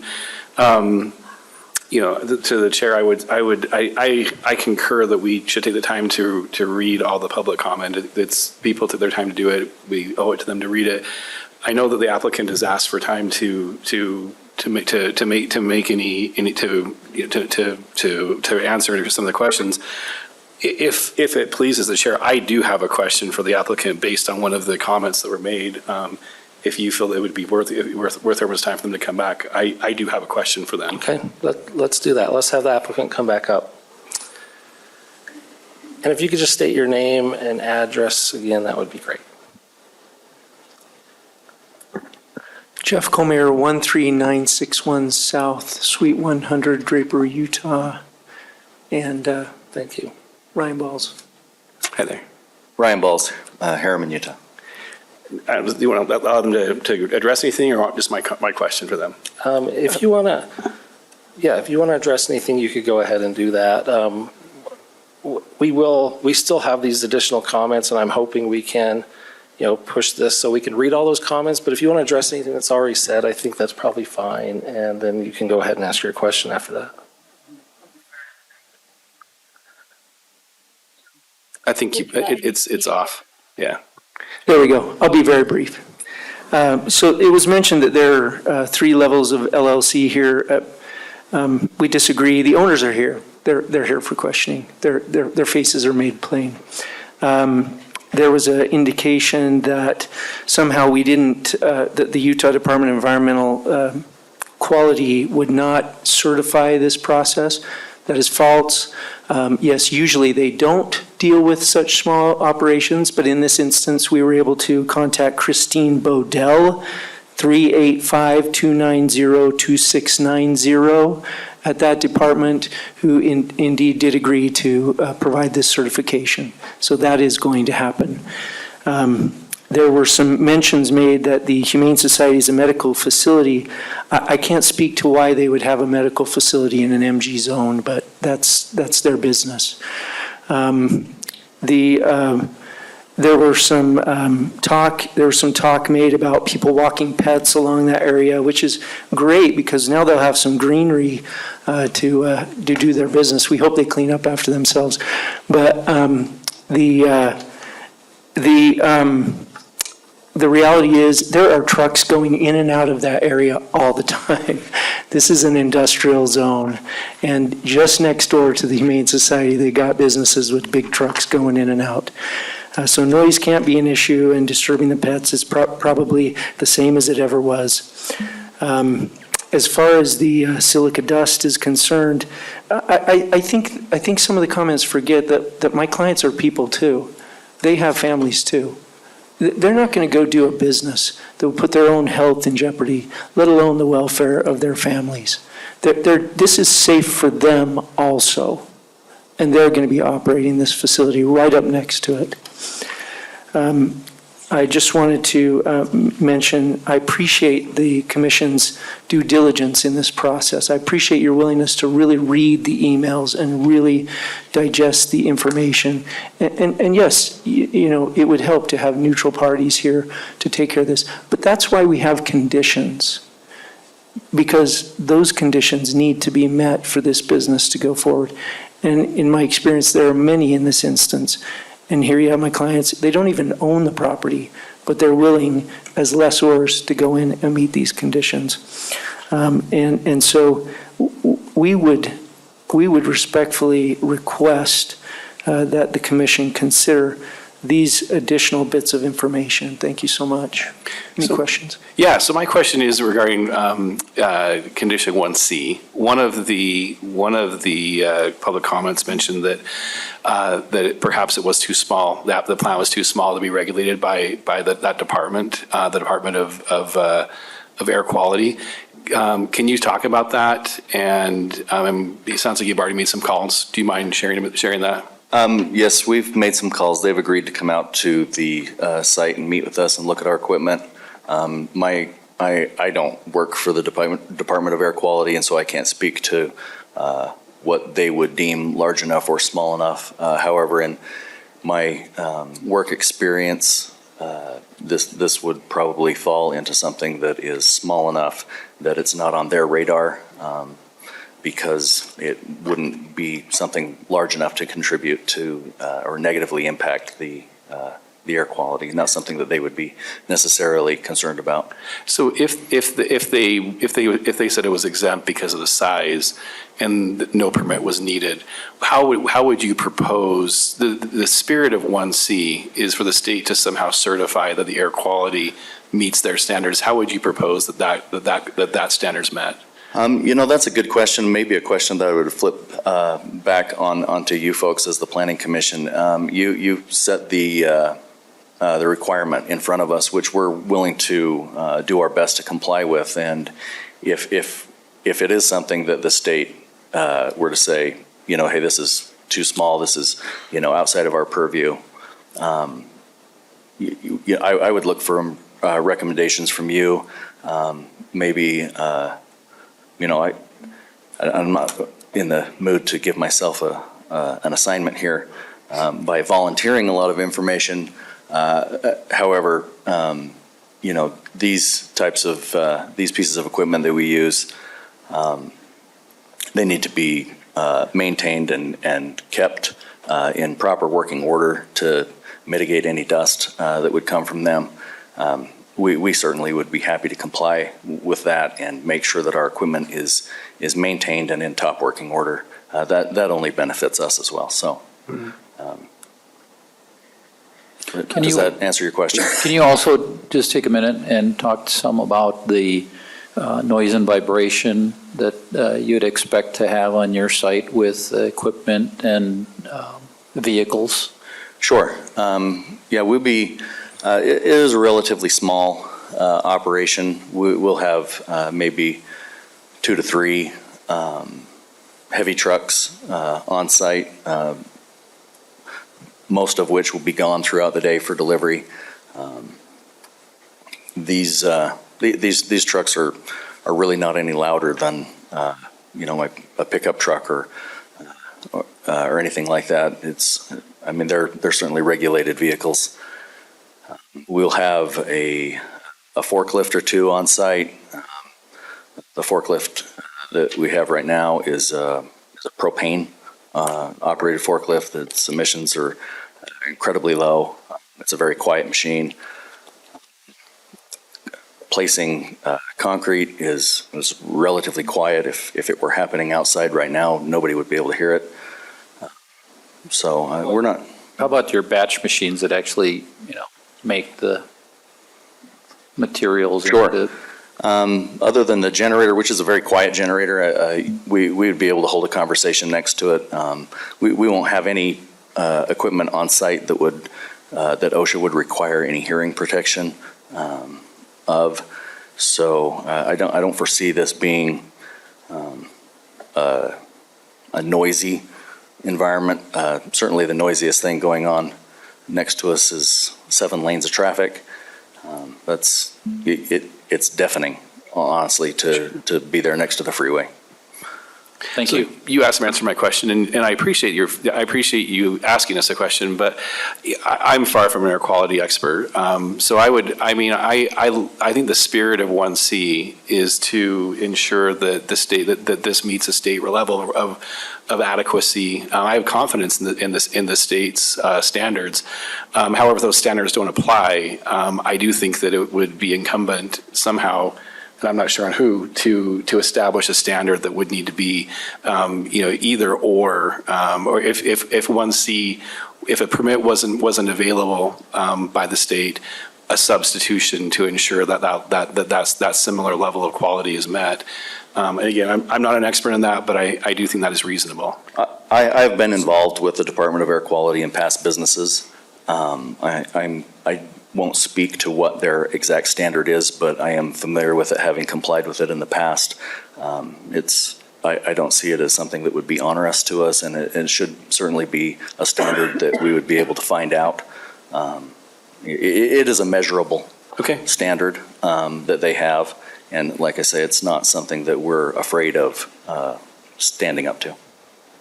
So I'll just add some clarification here. It's not going to win me any brownie points, but I have to say it anyway.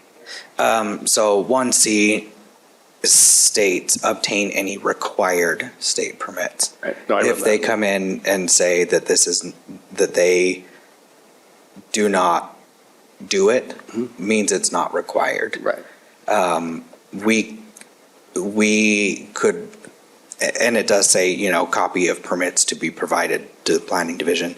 That could be as easy as just a letter from the air quality folk that say, we won't review it. And that's why I wanted to ask the question, because I understand the state may say, hey, we just don't regulate this. And so I appreciate your comment that in good faith, you're willing to ensure the bar is at the same level and it is measurable. I think that's something that, I appreciate you offering that. You're probably sick of hearing from me, but when I say that the equipment needs to be maintained in a high working order, it's no different than somebody's vehicle, that has to pass emissions tests and those kinds of things. We are interested in our equipment being maintained at that level. So. Understand. Thank you. One thing that we could do is you could amend that condition to also include Salt Lake County Air Quality Bureau. Now, I don't know if they regulate that particular thing, but they may. But that would be something we could check into, and if that's the case, then. Alternatively, it might be incumbent upon us to provide an environmental engineer report, of the assessment, the state standard, and whether that standard will be met, and that might be a consideration for the commission. I go back to my original question. I don't know. I feel like it wasn't answered because my knowledge of how that condition should be written may be influenced by some information from a neutral third party. Is there an opportunity to have access to a neutral third party who knows more about the submit process and its effects on air quality? Well, I think what this gentleman is indicating about the state certified. So you're saying the certification process would be that neutral third party determining if it's appropriate or I not? believe that would qualify as a third party, yes. Yeah, the state's a pretty good authority. I don't know if there's other questions for the applicant. I don't have any. Does anybody else have questions? Anything else while you're up here you'd like to mention? No, thank you for your time. There was a misspoken standard. The standard is not, we don't have to prove beyond a reasonable doubt that there'll be no emissions. That's actually the criminal law standard. We just have to demonstrate to the commission's satisfaction that we intend to maintain and comply with these conditions that are provided. So we would submit that we've done so today, and we would ask that the conditional use permit be granted. Thank you. Thank you.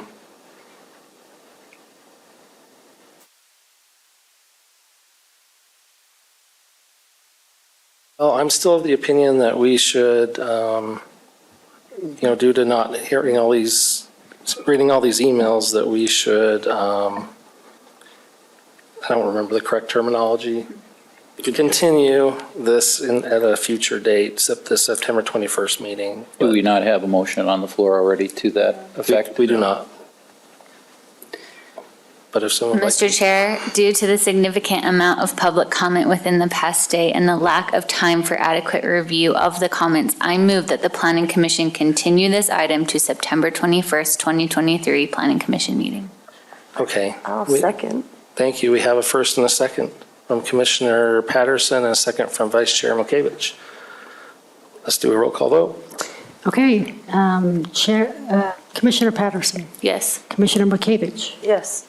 Commissioner Lowry, Yes. Commissioner Hacker, Yes. and Chair Pearson. Yes. Okay, so, I guess we'll continue this in our September 21st meeting. We really appreciate the applicant and all the people being here. I know you took some time out of your personal time to come tell us your opinion, and all those people that submitted emails, we will take time to read those. Will you just verify that the public comment portion is closed, so the Yes. continuation will not include public comment? Yes, correct, yes, this is correct. Like I said earlier, the public comment period is closed, and everything that we received up until that time that I said will be entered into the public record, but the public comment period is closed. So next meeting, we will continue the conversation as a commission on what we can do, so. Sorry, can I add one more Yes, thing please too? do. Just for the public's sake, we'll have an updated staff report and with additional information published about a week before, typically the Friday before the Planning Commission. So if you're curious, you can go on our website, and we publish our packets that have all the relevant information. So that should be updated with anything else that may have come up as we go through all those comments and things as well. Zach, can I, a statement question, or Mr. Chair? Please go. Statement question. I noticed that a few attendees were videotaping, and just so that you know, this is going to be posted publicly, and you can go back and watch the whole event online at your leisure. Yes. Yes, on Facebook and on the YouTube.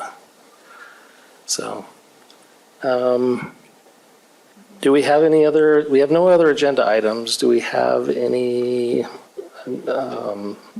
announcements or information that you like?